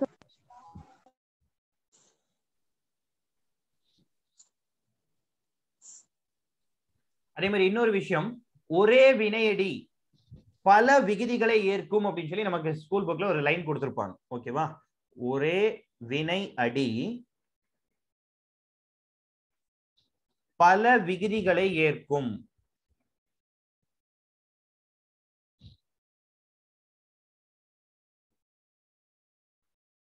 பல விகுதிகளை ஏற்கும் அப்படின்னு சொல்லி சொல்லியிருப்பாங்க. ஓகேவா? ஒரே வினையடி பல விகுதிகளை ஏற்கும் அப்படின்னு சொல்லி சொல்லியிருப்பாங்க. ஓகேவா? இப்போ for example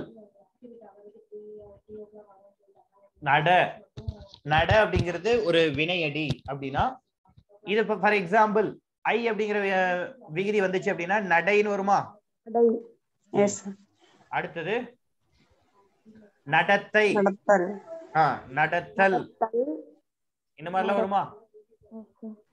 yes sir. So ஒரே ஒரு வினையடி தான், பட் அது வெவ்வேறு விகுதிகளை வச்சு நமக்கு வேர்டிங்ஸ் மாறுதா? ஒரு வினையடி நமக்கு வெவ்வேறு விகுதிகளை பெற்று அதோட வேர்டிங்ஸ் மாறுது இல்லைங்களா? சோ அதுதான் என்ன சொல்றாங்கன்னா, ஒரே வினையடி பல விகுதிகளை ஏற்கும் அப்படின்னு சொல்லி ஒரு சென்டென்ஸ் கொடுத்திருப்பாங்க. சரிங்களா? ஏன்னா நமக்கு வந்து ஸ்டேட்மெண்ட்லயோ இல்ல வேற ஏதாவதுலயோ கொஸ்டின் கேட்கிறப்ப நம்ம ஒரு வினையடி டேஷ் விகுதிகளை ஏற்கும், ஒரே ஒரு விகுதியை ஏற்கும், பல விகுதிகளை ஒன்றுக்கு மேற்பட்ட விகுதிகளை ஏற்கும், இந்த மாதிரிலாம் கொடுத்தாங்க அப்படின்னா கரெக்டா பாத்துக்குங்க. ஓகேவா? ஆனா இது புரிஞ்சிருச்சா? வினையடி அதாவது ஒரு வினையடி பல விகுதிகளையும் ஏற்கும், ஒரே ஒரு வினையடி ஒரே ஒரு விகுதியை மட்டும் ஏற்காது, பல விகுதிகளையும் ஏற்கும். அதுதான் நான் இவ்வளவு நேரம் சொல்றேன். ஓகேவா? Okay sir. ரைட்.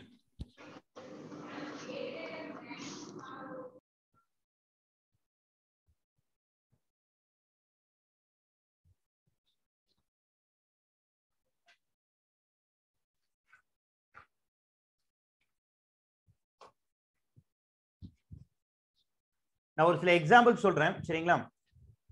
அப்படியே லைனா அந்த எக்ஸாம்பிள்ஸ் ஃபர்ஸ்ட் எழுதிருங்க நோட்ல. எழுதிட்டு அது பக்கத்துல அது என்ன பெயர்ச்சொல் அப்படின்னு சொல்லி கண்டுபிடிங்க.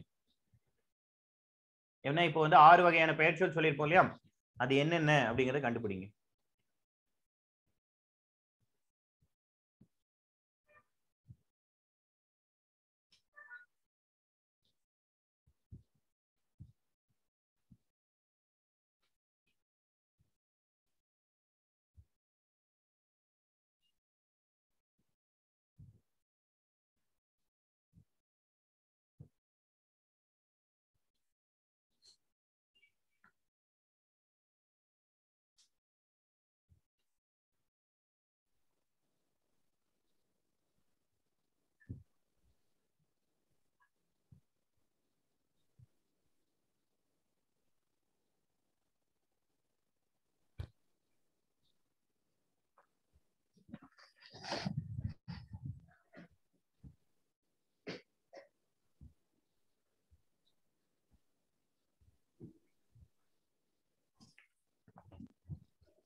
இந்த 10க்கும் இது எந்த பெயர் சொல் அப்படிங்கறத கண்டுபிடிங்க பார்ப்போம்.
கம்ப்ளீட்டடா எழுதிட்டீங்களா பாத்துக்கோ.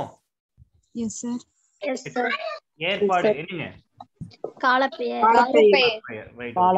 காலப்பெயர். Very good. அம்பலம் தொழில் பெயர். அப்படியா? என்னது அம்பலம்னு? என்ன அம்பலம்னு என்னங்க?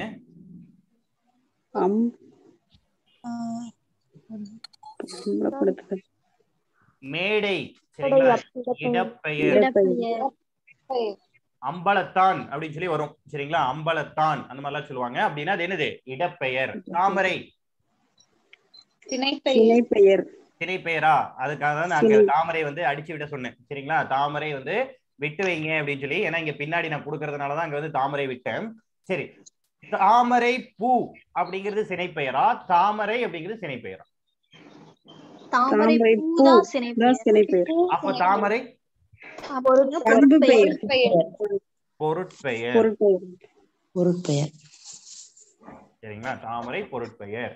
வெற்றிலை சினைப்பெயர். ஏன்னா அது வந்து ஒரு இலையை குறிக்குது. சினைப்பெயர். வறுமை பண்பு பெயர். வறட்சி அப்படிங்கிற மீனிங்ல வருதுங்களா? பண்பு பெயர். பண்பு பெயர் அல்லது குணப்பெயர். கண்ணன் சினைப்பெயர். கண்களை அழகிய கண்களை உடையவன் அப்படிங்கிற மீனிங்ல வரும். சரிங்களா? சோ சினைப்பெயர். கண்ணன் சினைப்பெயர். கண்ணை குறிப்பதால் அவன் கண்ணன். சினைப்பெயர். ஆதிரையான் காலப்பெயர். ஆதிரை அப்படிங்கிறது எதை குறிக்கக்கூடியதுங்க? காலத்தை குறிக்கக்கூடியது. சோ காலப்பெயர். பெரியன் குணப்பெயர் அல்லது பண்பு பெயர். ஏன்னா பெரியவன் அப்படிங்கிற மீனிங்ல வரக்கூடியது. சரிங்களா? பண்பு பெயர். உழவன் தொழில் பெயர். ஏன்னா அவரோட தொழிலை குறிக்கக்கூடியது. தொழில் பெயர். இன்சொல்லன் பண்பு பெயர். இனிய சொற்களை பேசுபவன். அதனால என்ன சொல்லலாம்? பண்பு பெயர். ஓகேவா? புரியுதுங்களா இது? S sir. Right, okay sir. வெற்றிலை கண்ணன் எப்படி சார் நீங்க சொல்றீங்க? வெற்றிலை அப்படிங்கிறது பாத்தீங்க அப்படின்னா நமக்கு வெறுமை கூட்டல் இலை அப்படின்னு சொல்லி பிரிக்கலாம். சரிங்களா? வெற்றிலை அப்படிங்கிறது வெறுமை கூட்டல் இலை அப்படின்னு சொல்லி வரும். ஆக்சுவலி அந்த வெற்றிலை அப்படிங்கிறது எதை மீன் பண்ணக்கூடியது அப்படின்னா வெற்றிலை கொடி மீன் பண்றாங்க. வெற்றிலைங்கிறது சாப்பிடறதானே? அப்புறம் அது வந்து எப்படி சொல்லலாம்? புரியல சார். வெற்றிலைங்கிறது சாப்பிடற பொருள் மாதிரி அப்படியே. ஓகே. இப்போ அது வந்து நாம அதாங்க வெற்றிலை அப்படிங்கிறது ஒரு கொடியில இருக்கக்கூடிய ஒரு இலை தான் வெற்றிலையா? வெற்றிலை கொடியில இருக்கக்கூடிய ஒரு இலை தானே வெற்றிலை. அப்ப அது சினைப்பெயர்னு வருமா? அதாவது இலையில இருக்கக்கூடிய ஒரு கொடியில இருக்கக்கூடிய ஒரு இலை வந்து சினை தானே? ஒரு உறுப்பு. அது ஒரு உறுப்பை குறிக்கக்கூடியது. கரெக்டா? சோ அது சினைப்பெயர். கண்ணன் அப்படிங்கிற பேர் எப்படி வந்ததுன்னா அழகிய கண்களை உடையவன். அதனால அவனை கண்ணன் சொல்றாங்க. இப்ப இலக்கியத்துல நமக்கு பாத்தீங்கன்னா கண்ணன், மூக்கன், பொன்னன் இந்த மாதிரி நிறைய வேர்ட்ஸ் யூஸ் பண்ணிருப்பாங்க. சரிங்களா? இப்ப இந்த கண்ணன் அப்படிங்கிறது எதுக்கு யூஸ் பண்ணிருக்காங்க? கண்ணன் அழகிய கண்களை உடையவன் கண்ணன். சரிங்களா? சோ அப்ப அந்த கண்ணன் அப்படிங்கிறது எதை குறிக்குது? நல்ல கண்ணு இருக்கு அவனுக்கு இல்லையா? சோ கண்ணை குறிக்கிறதுனால நம்ம என்ன சொல்றோம்? சினைப்பெயர் அப்படின்னு சொல்லி சொல்றோம். ஓகேவா?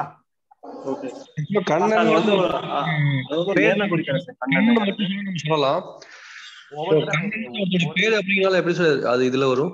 சினை பெயர்ல என்னங்க சார்? கண்ணன் அப்படிங்கிறது ஒருத்தரோட பேர் தான், நேம் தான். ஆக்சுவலி பாத்தீங்கன்னா இப்போ நேமுக்கு டிஃபரன்ஸ் இருக்கு. ஃபார் எக்ஸாம்பிள் இப்போ நம்ம ஏதாவது ஒரு பேர் எடுத்துக்கோமே, மகேஷ், கணேஷ், ராகுல் இந்த மாதிரி நேம் இருக்கிறது வேற. சரிங்களா? நம்ம சொல்றது எல்லாமே வடமொழி எழுத்தாவே வருதா? ஓகே. மாதவன். சரிங்களா? இந்த மாதிரி சொல்றோம்னு வைங்களேன், அது வந்து வேற நீங்க சொல்ல வர்றது. இப்ப இதோட மீனிங் என்ன அப்படின்னா அழகிய கண்களை உடையவன். அதனாலதான் கண்ணன்னு வச்சிருக்காங்க. இப்போ பொன்னன்னு சொல்றாங்க. பொன்னன்னு ஏன் சொல்றாங்க? அதிக பொன்னை உடையவன். சரிங்களா? அதனால அவன் வந்து என்ன சொல்றாங்க? பொன்னன் அப்படின்னு சொல்லி சொல்றாங்க. அவங்க கிட்ட அதிகமான தங்கம் இருக்கு, அதுதான் பொன்னன். ஓகேவா? சோ இப்படிதான் வந்து வேற எக்ஸாம்பிள் சொல்லுங்க சார். ஓகே. மூக்கன்.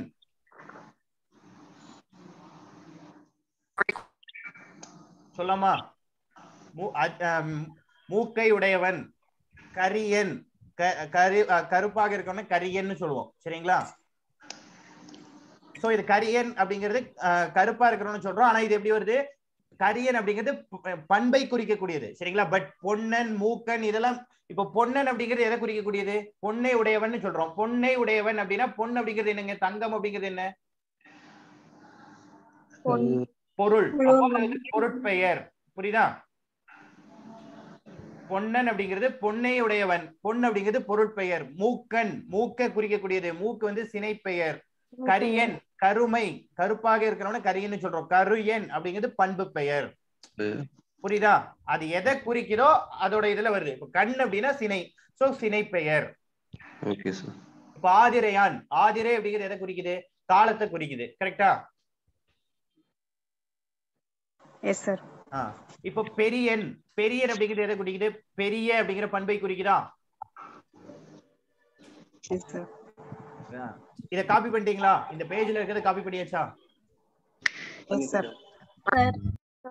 சார் சொல்லுங்க சார். உழவன் தொழில் பெயர்ல எப்படி வரும்? ஏன்னா நம்ம 3 அந்த விகுதி பெற்ற தொழில் பெயர் முதல்நிலை அந்த எந்த இதுலயுமே அப்ளை ஆகாது இல்லைங்க சார்?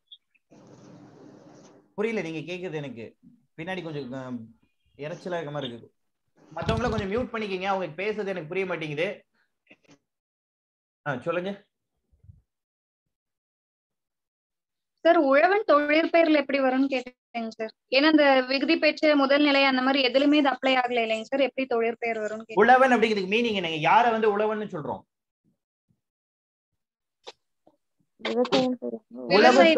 உழவு தொழில் செய்பவரே உழவன்னு சொல்றோம். கரெக்டா? உழவு தொழில் செய்யறவன தானே உழவன்னு சொல்றோம். அப்ப அது தொழில் பெயர் தானே. இப்ப இங்கே பாருங்க, கருப்பாக இருக்கிறதுனால அது என்ன சொல்றோம்? பண்பு பெயர்னு சொல்றோம். அப்போ அங்க ஒரு தொழிலை குறித்து வர்றதுனால அது தொழில் பெயர். புரியுதா? இப்ப இன்னும் ஒரு சில எக்ஸாம்பிள்ஸ் கொடுக்குறேன் பாருங்களேன். கலலான் இது என்னது? ஓதுவான் இது என்னது?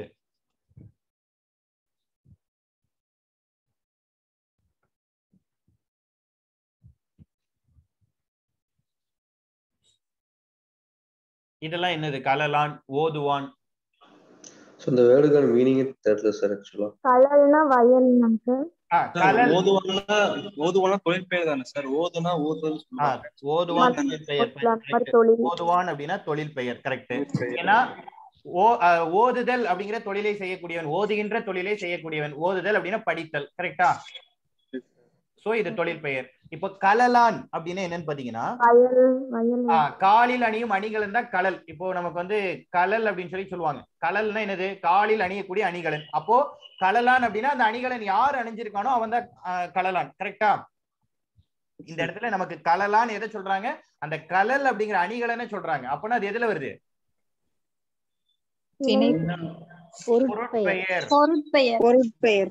பொருட்பெயர். கலல் அப்படிங்கிற அணிகலனை குறிக்கிறதால் அதை நம்ம என்ன சொல்றோம்? பொருட்பெயர் அப்படின்னு சொல்லி சொல்றோம். ஓகேவா?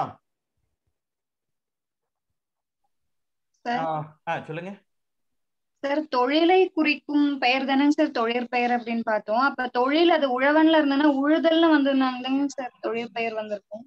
உழவன் பர்சனை மென்ஷன் பண்ற மாதிரி தானே சார்?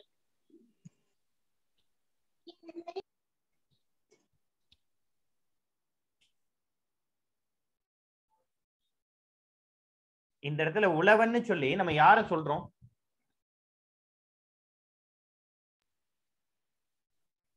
விவசாயம் பண்ணவங்க சொல்லுவாங்க.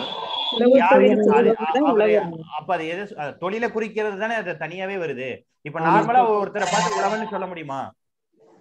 சொல்ல முடியாது. அப்ப அந்த தொழில் இல்லாத இப்ப வேற ஒருத்தர், ஃபார் எக்ஸாம்பிள் டிரைவரை பார்த்து நம்ம உழவன்னு சொல்ல முடியுமா?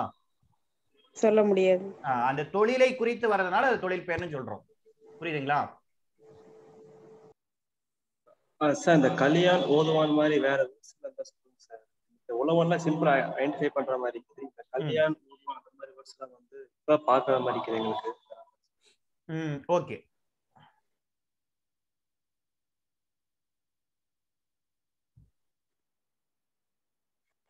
குறுந்தாளான், நெடுந்தோளான்.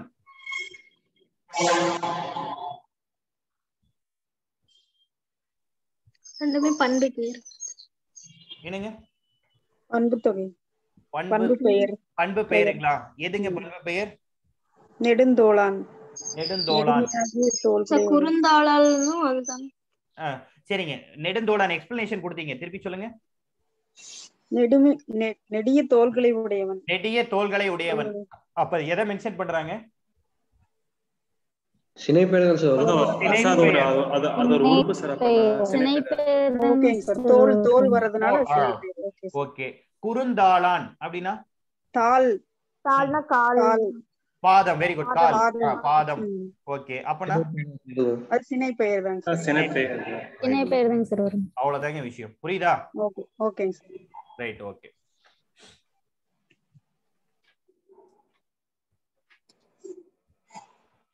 சரிங்க. இப்ப பெயர் சொல் புரிஞ்சிருச்சா? Yes sir. சரிங்க.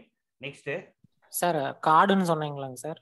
ஆமாங்க சார். அது வந்து இடப்பெயர் வராதுங்க. இப்போ ஓகே. உங்களுக்கு இன்னும் கார்டு வந்து நார்மலா பாத்தீங்கன்னா அது இருக்கிற ஆப்ஷனை பொறுத்து நம்ம செலக்ட் பண்ணணும். சரிங்களா? இப்போ பாத்தீங்க அப்படின்னா நெக்ஸ்ட் இப்ப எடுக்க போறேன். நெக்ஸ்ட் இப்ப எடுக்கக்கூடிய டாபிக்ல உங்களுக்கு இன்னும் கொஞ்சம் கிளியராவே அது புரியும். ஓகேவா? இடுகுறி பெயர், காரண பெயர் அப்படின்னு சொல்லி இப்போ நெக்ஸ்ட் பார்க்க போறோம். இதுல இன்னும் உங்களுக்கு கிளியராவே புரிஞ்சிடும். ஓகேவா? சரிங்க. நெக்ஸ்ட் இப்ப என்ன பார்க்க போறோம்னா இடுகுறி பெயர், காரண பெயர். அந்த பெயரை நம்ம என்ன சொல்லலாம் அப்படி பெயர் சொல் நார்மலா பாத்தீங்கன்னா 6 வகைப்படும் சொன்னோம் இல்லையா? அதை தாண்டி என்ன இருக்கு அப்படின்னா இடுகுறி பெயர், காரண பெயர்.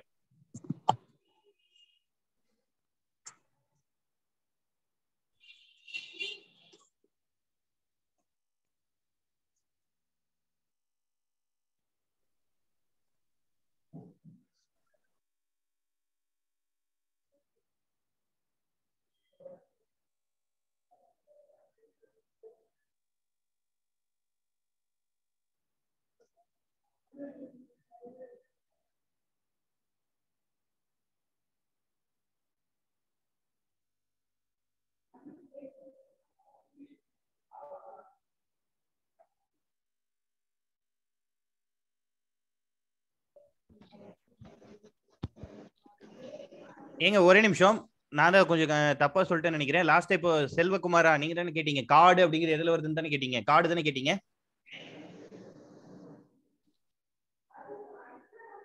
S sir. Yes sir. Card. நீங்க என்ன சொன்னீங்க? இது எதுல வருதுன்னு சொன்னீங்க? இடப்பெயர்ல வரும். கரெக்ட் தாங்க. இடப்பெயர் தான் வரும். காடு, வீடு, பள்ளி இது எல்லாமே இடப்பெயர்ல தான் வரும். சரிங்களா? நான் தான் மாத்தி சொல்லிட்டேன். ஒரு இடத்தை குறிச்சது அப்படின்னா அது இடப்பெயர் தான். ஓகேவா?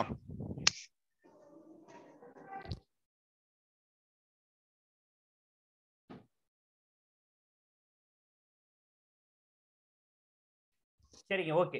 இடுகுறி பெயர், காரண பெயர் தமிழ்ல பாத்தீங்க அப்படின்னா இந்த ரெண்டு விஷயங்களும் இருக்கு. ஓகேவா? அந்த 6 வகை பெயர் சொல்லை தவிர நம்ம என்ன பார்க்கணும் அப்படின்னா இடுகுறி பெயர், காரண பெயர். ஓகேவா?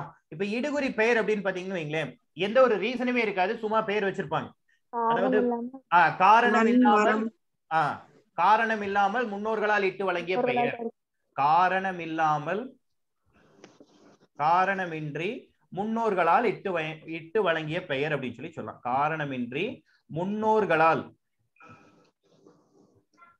இட்டு வழங்கிய பெயர். இட்டு வழங்கிய பெயர் அப்படின்னு சொல்லி சொல்லலாம். இதுவே காரண பெயர் அப்படின்னா காரணம் கருதி வழங்குகின்ற பெயர். ஏதாவது ஒரு ரீசன் இருக்கும் அதுக்கு. சரிங்களா?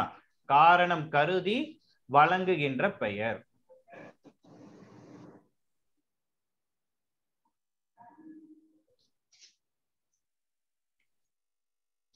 காரணமின்றி முன்னோர்களால் இட்டு வழங்கிய பெயர் இடுகுறி பெயர். காரணம் கருதி வழங்குகின்ற பெயர் காரண பெயர். ஓகேவா? ரைட். ஓகே. சரிங்க. இப்போ இதுக்கு வந்து எடுத்துக்காட்டு இடுகுறி பெயருக்கு எடுத்துக்காட்டு சொல்லுங்க போவோம். மரம், நிலம், மண், மண், காற்று, காற்று, நிலா, சூரியன். சரிங்க. ஓகே. அதாவது ஒரு ரீசனே இருக்காது. ஓகேவா? சோ இந்த மாதிரி ரீசனே இல்லாம நமக்கு என்ன பண்ணிருப்பாங்க, பேர் வச்சிருப்பாங்க. அதுக்கு பேர் நம்ம என்ன சொல்றோம்? காரண இடுகுறி பெயர் அப்படின்னு சொல்லி சொல்றோம். சரிங்களா? இப்ப காரண பெயர் இதுக்கு ஏதாவது எடுத்துக்காட்டு சொல்லுங்க. நாற்காலி, நாற்காலி, முக்காலி, 4 கால்களை உடையது நாற்காலி, 3 கால்களை கரும்பலகை, கரும்பலகை, செங்கல், செங்கல். ஓகே. பறவை, பறவை, பறவை, அணி, வளையல், அணிகலன், வளையல், வானொலி. ரைட். ஓகே, சரிங்க. இந்த மாதிரி எல்லாமே நம்ம என்ன சொல்லலாம், காரண பெயர்னு சொல்லலாமா? Yes sir. காரணமின்றி முன்னோர்கள் வந்து சொன்ன பெயர் வந்து இடுகுறி பெயர், காரணத்தால் வச்ச பெயர் காரண பெயர். இத அகைன் இடுகுறி பெயரை 2ஆ பிரிக்கலாமா? Yes sir. என்னங்க? இடுகுறி பொது பெயர், இடுகுறி சிறப்பு பெயர். அவ்வளவுதாங்க. இடுகுறி பொது பெயர். இது வந்து இடுகுறி பொது பெயர், இன்னொன்னு இடுகுறி சிறப்பு பெயர். இது ரெண்டுக்கு இருக்க டிஃபரன்ஸ் என்னங்க? பொதுவா கூறுறது இடுகுறி பொது பெயருங்க சார். ஓகே. அதுல ஏதோ மரம், அதுல என்ன வகைன்னு சொல்றது சிறப்பு பெயர். Very good, super. இப்போ மரம்னு சொல்றது பொதுவா எல்லாம் ஆலமரம் அப்படின்னு சொல்றது சிறப்பு. மரம், தென்னை மரம் சொல்லலாமா? Yes sir. இப்படி பர்டிகுலரா மென்ஷன் பண்ணி சொன்னோம் அப்படின்னா இடுகுறி சிறப்பு பெயர். இடுகுறி பொது பெயர் அப்படின்னா ஜெனரலா இருக்கிறது சொல்லக்கூடியது. கரெக்ட்டுங்களா? S sir. ரைட். இப்போ ஃபார் எக்ஸாம்பிள் வேற ஏதாவது விலங்கு, நம்ம இங்க என்ன சொல்லலாம்? சிங்கம், புலி, இந்த மாதிரி சொல்லலாமா? சோ இந்த மாதிரி ஸ்பெஷலா கனிகள். ஓகே, கனிகள்ல பாத்தீங்கன்னா பலா, வாழை, இந்த மாதிரி சொல்றோம் இல்லைங்களா? சோ பொதுவா சொல்லக்கூடியது ஜெனரலா சொன்னோம் அப்படின்னா அது பொது பெயர். அதுல பர்டிகுலரா இது அப்படின்னு சொல்லி மென்ஷன் பண்ணா அது சிறப்பு பெயர். புரியுதுங்களா? S sir. ரைட். ஓகே. இப்ப காரண பெயர் இதே மாதிரி பிரிக்கலாமா? Yes sir. காரண பொது பெயர், காரண பொது பெயர், இன்னொன்னு காரண சிறப்பு பெயர். காரண சிறப்பு பெயர். சார் அப்ப வளையல் காரண சிறப்பு பெயர்ல தாங்க சார் வரும்? ஆமாங்க, காரண சிறப்பு பெயர்ல தான் வளையல் வரும். அணிகலன் அப்படிங்கிறது பொது பெயர். கரெக்டா? நகைகள், நீங்க நகைன்னு சொல்றீங்க. கரெக்டா? நகைனா வளையலும் தானே? சோ வளையல் அப்படிங்கிறது சிறப்பு பெயர். ஏன்னா வளைஞ்சிருக்கிறதுனால அது வளையல் அப்படின்னு சொல்லி சொல்றோம். சரிங்களா? பறவை அப்படிங்கிறது பறக்கிறதுனால நம்ம பறவைன்னு சொல்றோம். அது காரண பொது பெயர். எக்ஸாக்டா மரங்கொத்தி, மரங்கொத்தி, காகம். ஏங்க காகம்னு சொல்றோம்? பறவை கருப்பா இருக்கிறதுனால காகமா? அப்ப கருப்பா இருக்கிற எல்லாமும் உங்க ஊர்ல காகம். கரெக்டா? காக்கா அப்படின்னு கரையிறதுனால, சரிங்களா? காக்கா அப்படின்னு கரையிறதுனால அது காகம். ஓகேவா? கூவுறதுனால குயில். ஓகேவா? இதெல்லாம் இப்படிதான் வந்தது. சங்கிலி கேள்விப்பட்டிருக்கீங்களா? செயின் சொல்றோம் இல்லையா? அதாவது கழுத்துல போடக்கூடிய சங்கிலி சொல்றோம் இல்லையா? எங்க சங்கிலின்னு சொல்றோம்? அதாவது இது எதுல வரும்? இடுகுறி பெயரா காரண பெயரா?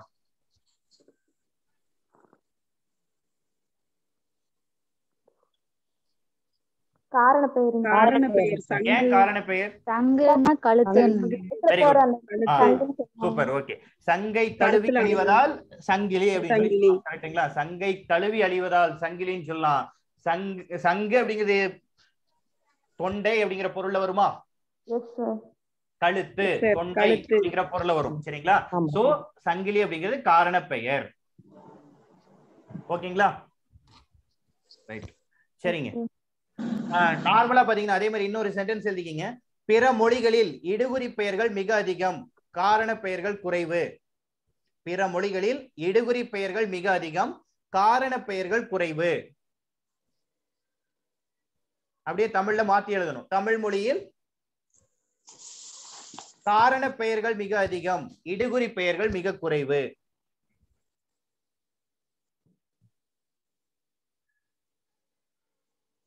பிற மொழியில் இடுகுறி பெயர்கள் மிக அதிகம், காரண பெயர்கள் குறைவு. தமிழ் மொழியில் காரண பெயர்கள் மிக அதிகம், இடுகுறி பெயர்கள் குறைவு.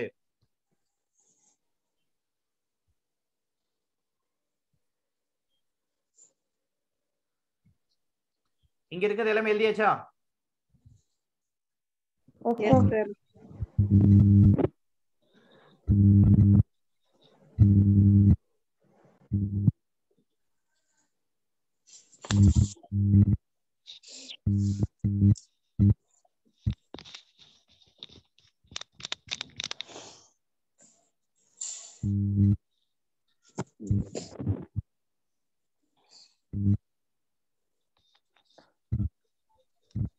எல்லா சொல்லும் பொருள் குறித்தனவே சொன்னது யார்? Very good, Tolkappiyar. எல்லா சொல்லும் பொருள் குறித்தனவேன்னு சொன்னது தொல்காப்பியர்.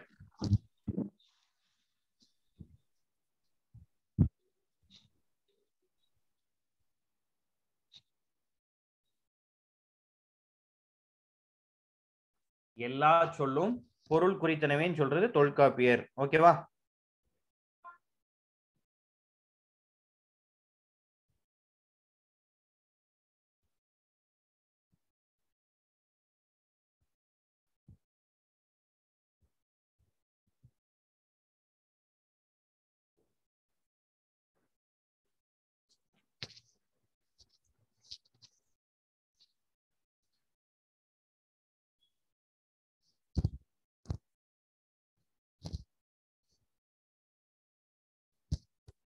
எல்லா சொல்லும் பொருள் பொருள் குறித்தனவே அப்படிங்கிறது தொல்காப்பியர் சொன்னது. இல்லையாச்சா?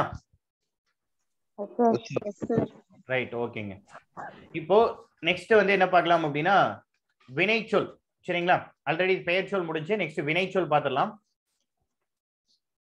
வினைச்சொல்னா என்னங்க? வினையை குறிக்கும் சொல். வினையை குறிக்கும் சொல் வினைச்சொல். சரிங்களா? வினையை குறிக்கும் சொல் வினைச்சொல். வினைச்சொல். வினையை குறிக்கும் சொல் வினைச்சொல்.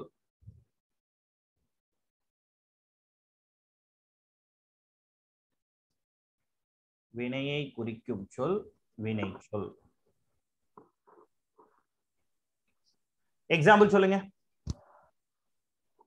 ஓடுதல், ஓடுதல், படித்தல், ஓகே, ஓடுதல், படுத்தல், பாடுதல், நடந்து செல்லுதல், நடந்து செல்லுதல்.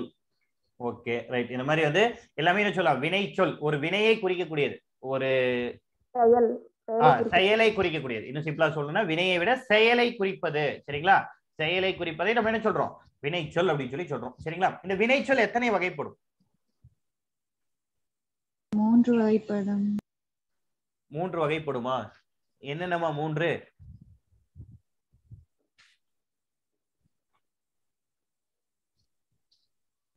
Sir no sir. சரி, ஓகே.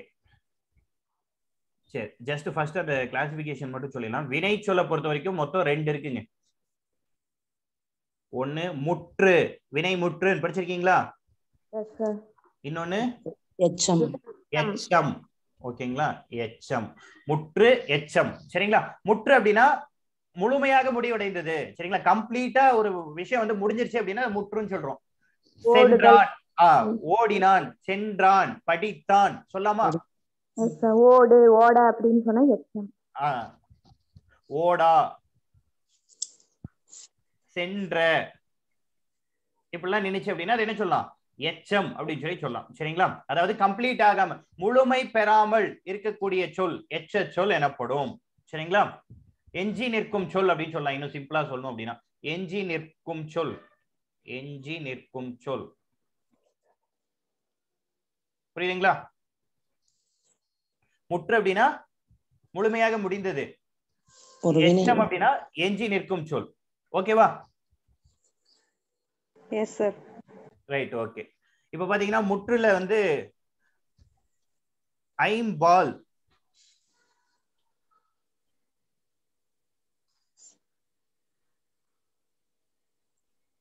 மூன்று காலம்,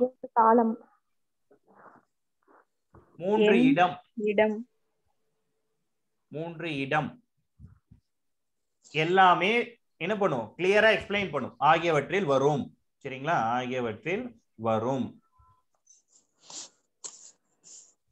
நமக்கு கிளியரா அதுல புரியும். சரிங்களா? அது வந்தது என்ன பால், எந்த காலத்தில், எந்த இடத்தில், எல்லாமே நமக்கு என்ன ஆகும்? அதுல வந்து முற்றுல கிளியரா நமக்கு என்ன ஆகும்? எக்ஸ்பிளைன் ஆகும். சரிங்களா? அப்படி இருந்தது அப்படின்னா அது முற்றுன்னு சொல்றோம். இதெல்லாம் நமக்கு கிளியரா இல்ல அப்படின்னா அதுதான் என்ன சொல்றோம்? எச்சம் அப்படின்னு சொல்லி சொல்றோம். புரியுதா? Right, okay. இது வரைக்கும் எழுதியாச்சா?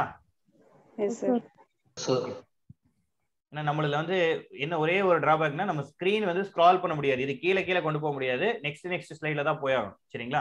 சோ நான் இதை க்ளோஸ் பண்ணிடுறேன். இந்த ஸ்லைட் எல்லாரும் காப்பி பண்ணியாச்சா? Yes sir. சார் 3 காலம் சார் இந்த படிக்காலம் என்னங்க 3 காலம் என்னென்ன காலம் சொல்லலாம்? இறந்த காலம், எதிர்காலம், நிகழ்காலம். இந்த 3 காலத்துல ஏதாவது ஒரு காலத்தை அது என்ன பண்ணும்? கிளியரா நமக்கு சொல்லும். ஐம்பால்னா சார் என்னங்க? ஐம்பால்னா என்ன சார்? பெண்பால், பெண்பால், கலவின்பால், ஒன்றன் அவ்வளவுதாங்க. பெண்பால், பலர்பால், கலவின்பால். சூப்பருங்க. ஓகேங்க, அவ்வளவுதாங்க. Very good. தேங்க்ஸ். ஆண்பால், பெண்பால் கொஞ்சம் மியூட்ல போடுங்க தயவு செஞ்சு. அதாவது ஒருத்தருக்கு மேல அன்மியூட் ஆயிருந்தது அப்படின்னா இந்த பிரச்சனை வரும், எக்கோ பயங்கரமா ஆகும்.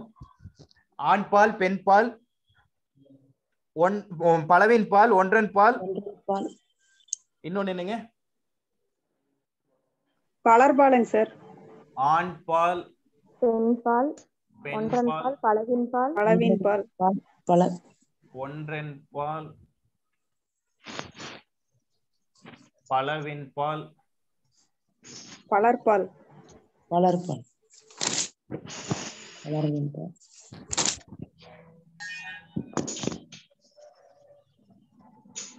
ஓகேவா? ஓகேங்க சார். ரைட். சரிங்க. நம்ம இப்ப என்ன சொன்னோம்? வினையா? வினைச்சொல் கொஞ்சம் மியூட்ல போட்டுக்கோங்க. வினைச்சொல் வந்து 2. ஒன்னு முற்று, இன்னொன்னு எச்சம்.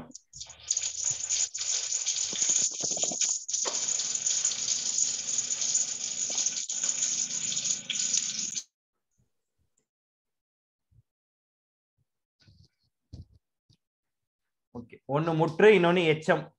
ரைட். ஓகே, இந்த முற்று பாத்தீங்கன்னா இதை 2ஆ பிரிக்கலாம். என்னங்க? தெரிநிலை வினைமுற்று, குறிப்பு வினைமுற்று. சூப்பருங்க. தெரிநிலை வினைமுற்று, குறிப்பு வினைமுற்று. தெரிநிலை வினைமுற்று, குறிப்பு வினைமுற்று,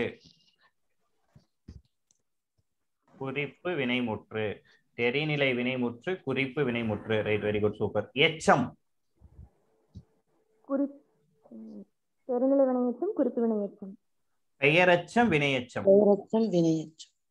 பெயரச்சம், வினையச்சம். இதை எப்படி பிரிக்கலாங்க? தெரிநிலை பெயரச்சம், குறிப்பு குறிப்பு பெயர். தெரிநிலை பெயரச்சம், குறிப்பு பெயரச்சம்.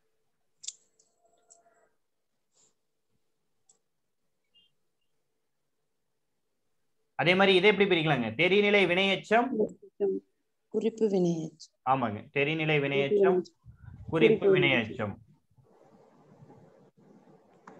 பேர் எழுதிக்கிங்க. முற்று, தெரிநிலை வினைமுற்று, குறிப்பு வினைமுற்றுன்னு பிரிக்கலாம். எச்சம், பெயரச்சம், வினையச்சம்னு 2ஆ பிரிக்கலாம். பெயரச்சத்துல தெரிநிலை பெயரச்சம், குறிப்பு பெயரச்சம். வினையச்சத்துல தெரிநிலை வினையச்சம், குறிப்பு வினையச்சம் அப்படின்னு சொல்லி பிரிக்கலாம். ஓகேவா?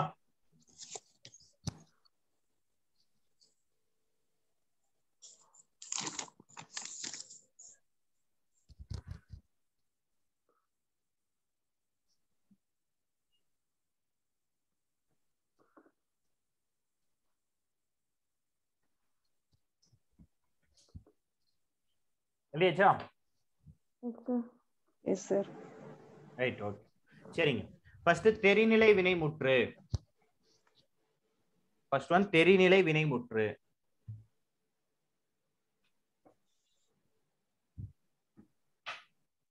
தெரிநிலை வினைமுற்று.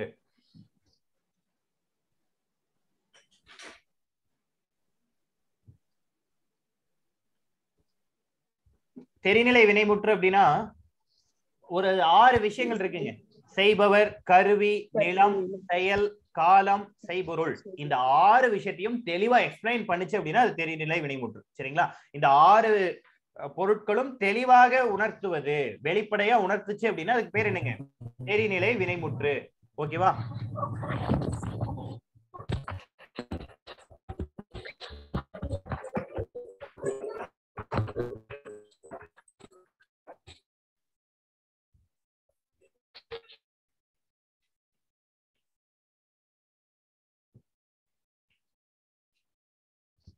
ஒரு செயல் நடைபெறுவதற்கு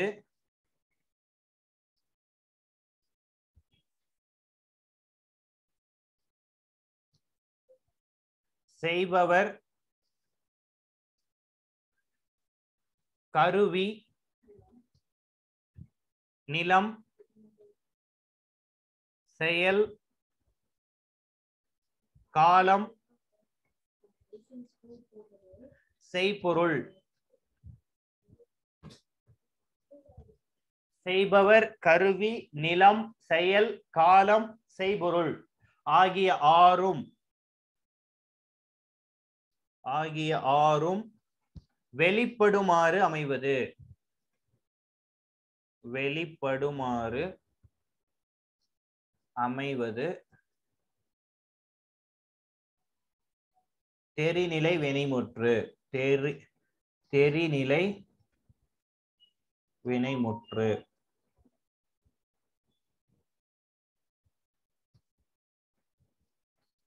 ஒரு செயல் நடைபெறுவதற்கு செய்பவர் கருவி நிலம் செயல் காலம் செய்பொருள் ஆகிய ஆறும் வெளிப்படுமாறு அமைவது தெரிநிலை வினைமுற்று.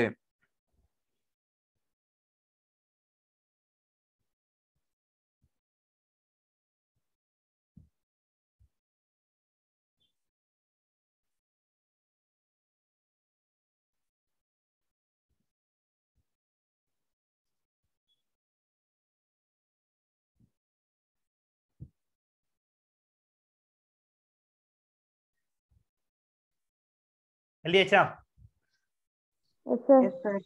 என்னென்ன தேவைங்க? செய்பவர் கருவி நிலம் செயல் காலம் செய்பொருள். கரெக்டா?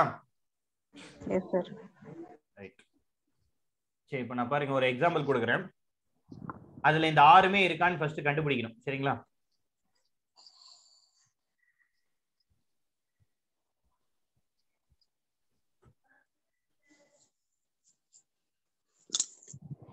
மாணவி கட்டுரை எழுதினாள். மாணவி கட்டுரை எழுதினாள். இதுல செய்பவர் யாரு? மாணவி. மாணவி. மாணவி.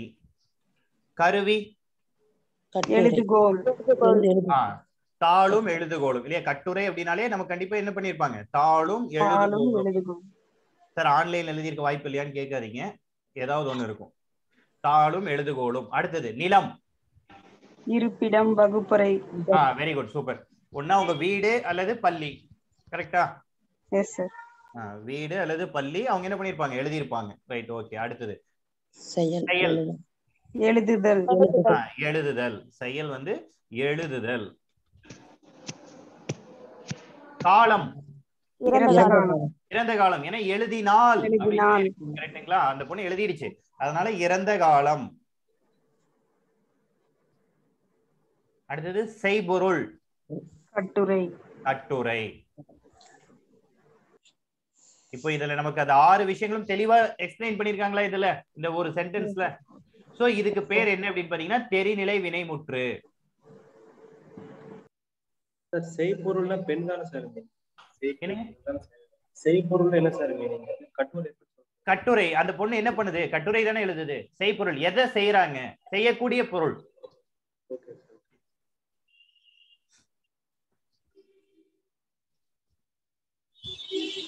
நோட் பண்ணியாச்சா? Yes sir. சரிங்க. நெக்ஸ்ட் குறிப்பு வினைமுற்று. இதெல்லாம் எழுதியாச்சுங்களா? நெக்ஸ்ட் போலாமா? சார் இருங்க சார். சரி, சீக்கிரம் எழுதுங்க.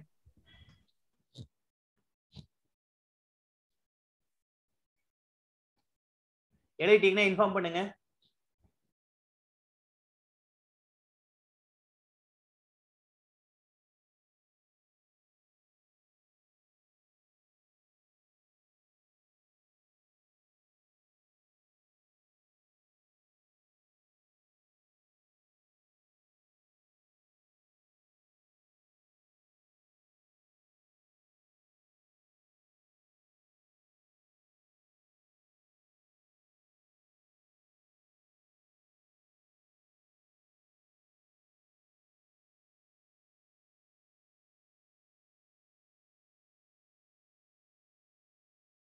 சார் எழுதியாச்சுங்க.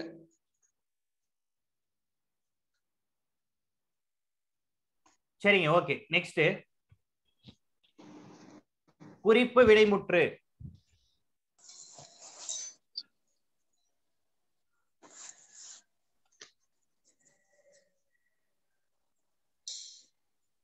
குறிப்பு வினைமுற்று.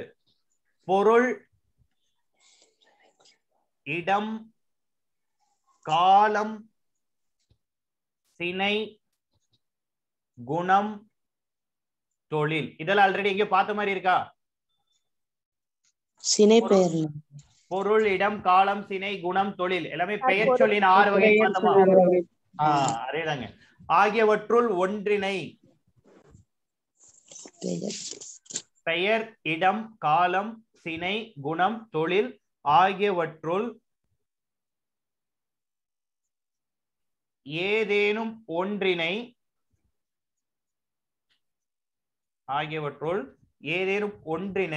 அடிப்படையாக கொண்டு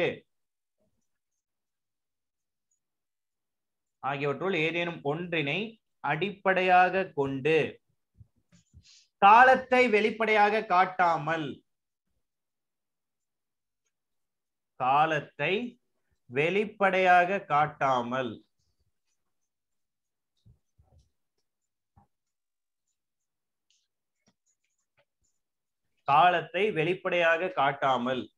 செய்பவரை மட்டும் வெளிப்படையாக காட்டும் வினைமுற்று. செய்பவரை மட்டும் வெளிப்படையாக காட்டும் வினைமுற்று.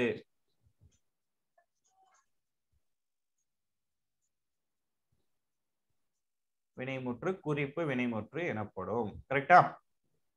அதாவது இதுல என்ன சொல்றாங்க?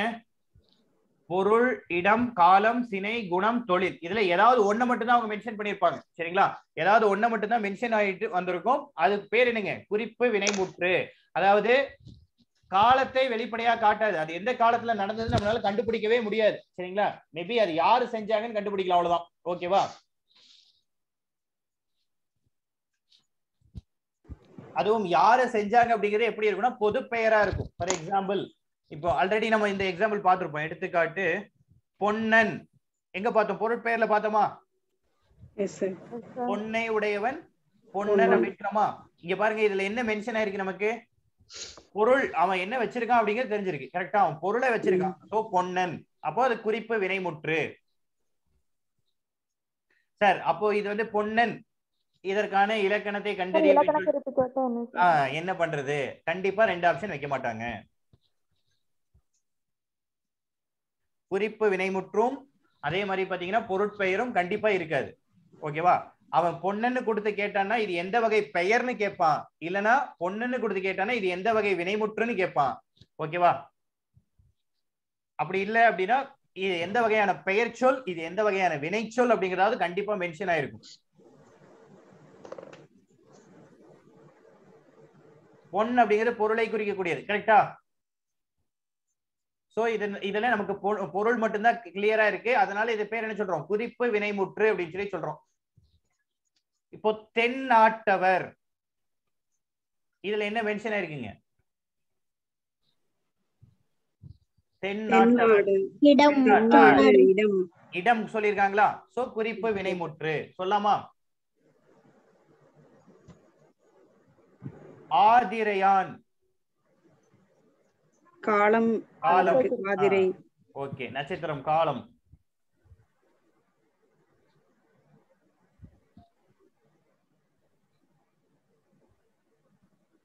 எழுத்தன்,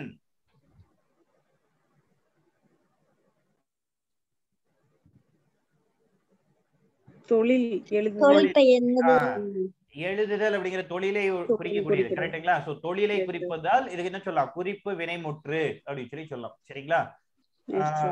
ஃபார் எக்ஸாம்பிள் குணம் அப்படின்னா கரியன் சொல்லலாமா? ஆல்ரெடி பார்த்தோமா இந்த எக்ஸாம்பிள்? கரியன், அது வந்து சொல்லலாம் குணத்தில் சொல்லலாமா? சினைக்கு என்ன பார்த்தோம்? மூக்கன், கண்ணன், நெடுந்தோழன், குறுந்தோழன், இந்த மாதிரிலாம் சொல்லலாமா? ரைட். ஓகே, சரிங்க. சோ இதெல்லாம் நமக்கு குறிப்பு வினைமுற்று அப்படின்னு சொல்லி சொல்றோம். அதாவது இதுல என்ன இருக்காது? காலத்தை வெளிப்படையா காட்டாது, செய்பவரை மட்டும்தான் காட்டும். சரிங்களா? இது புரியுதா? Yes sir. ஓகே. இப்ப ஆல்ரெடி என்ன பார்த்திருக்கோம்? தெரிநிலை வினைமுற்று பார்த்திருக்கோம். நெக்ஸ்ட் குறிப்பு வினைமுற்று பார்த்திருக்கோம். சரியா?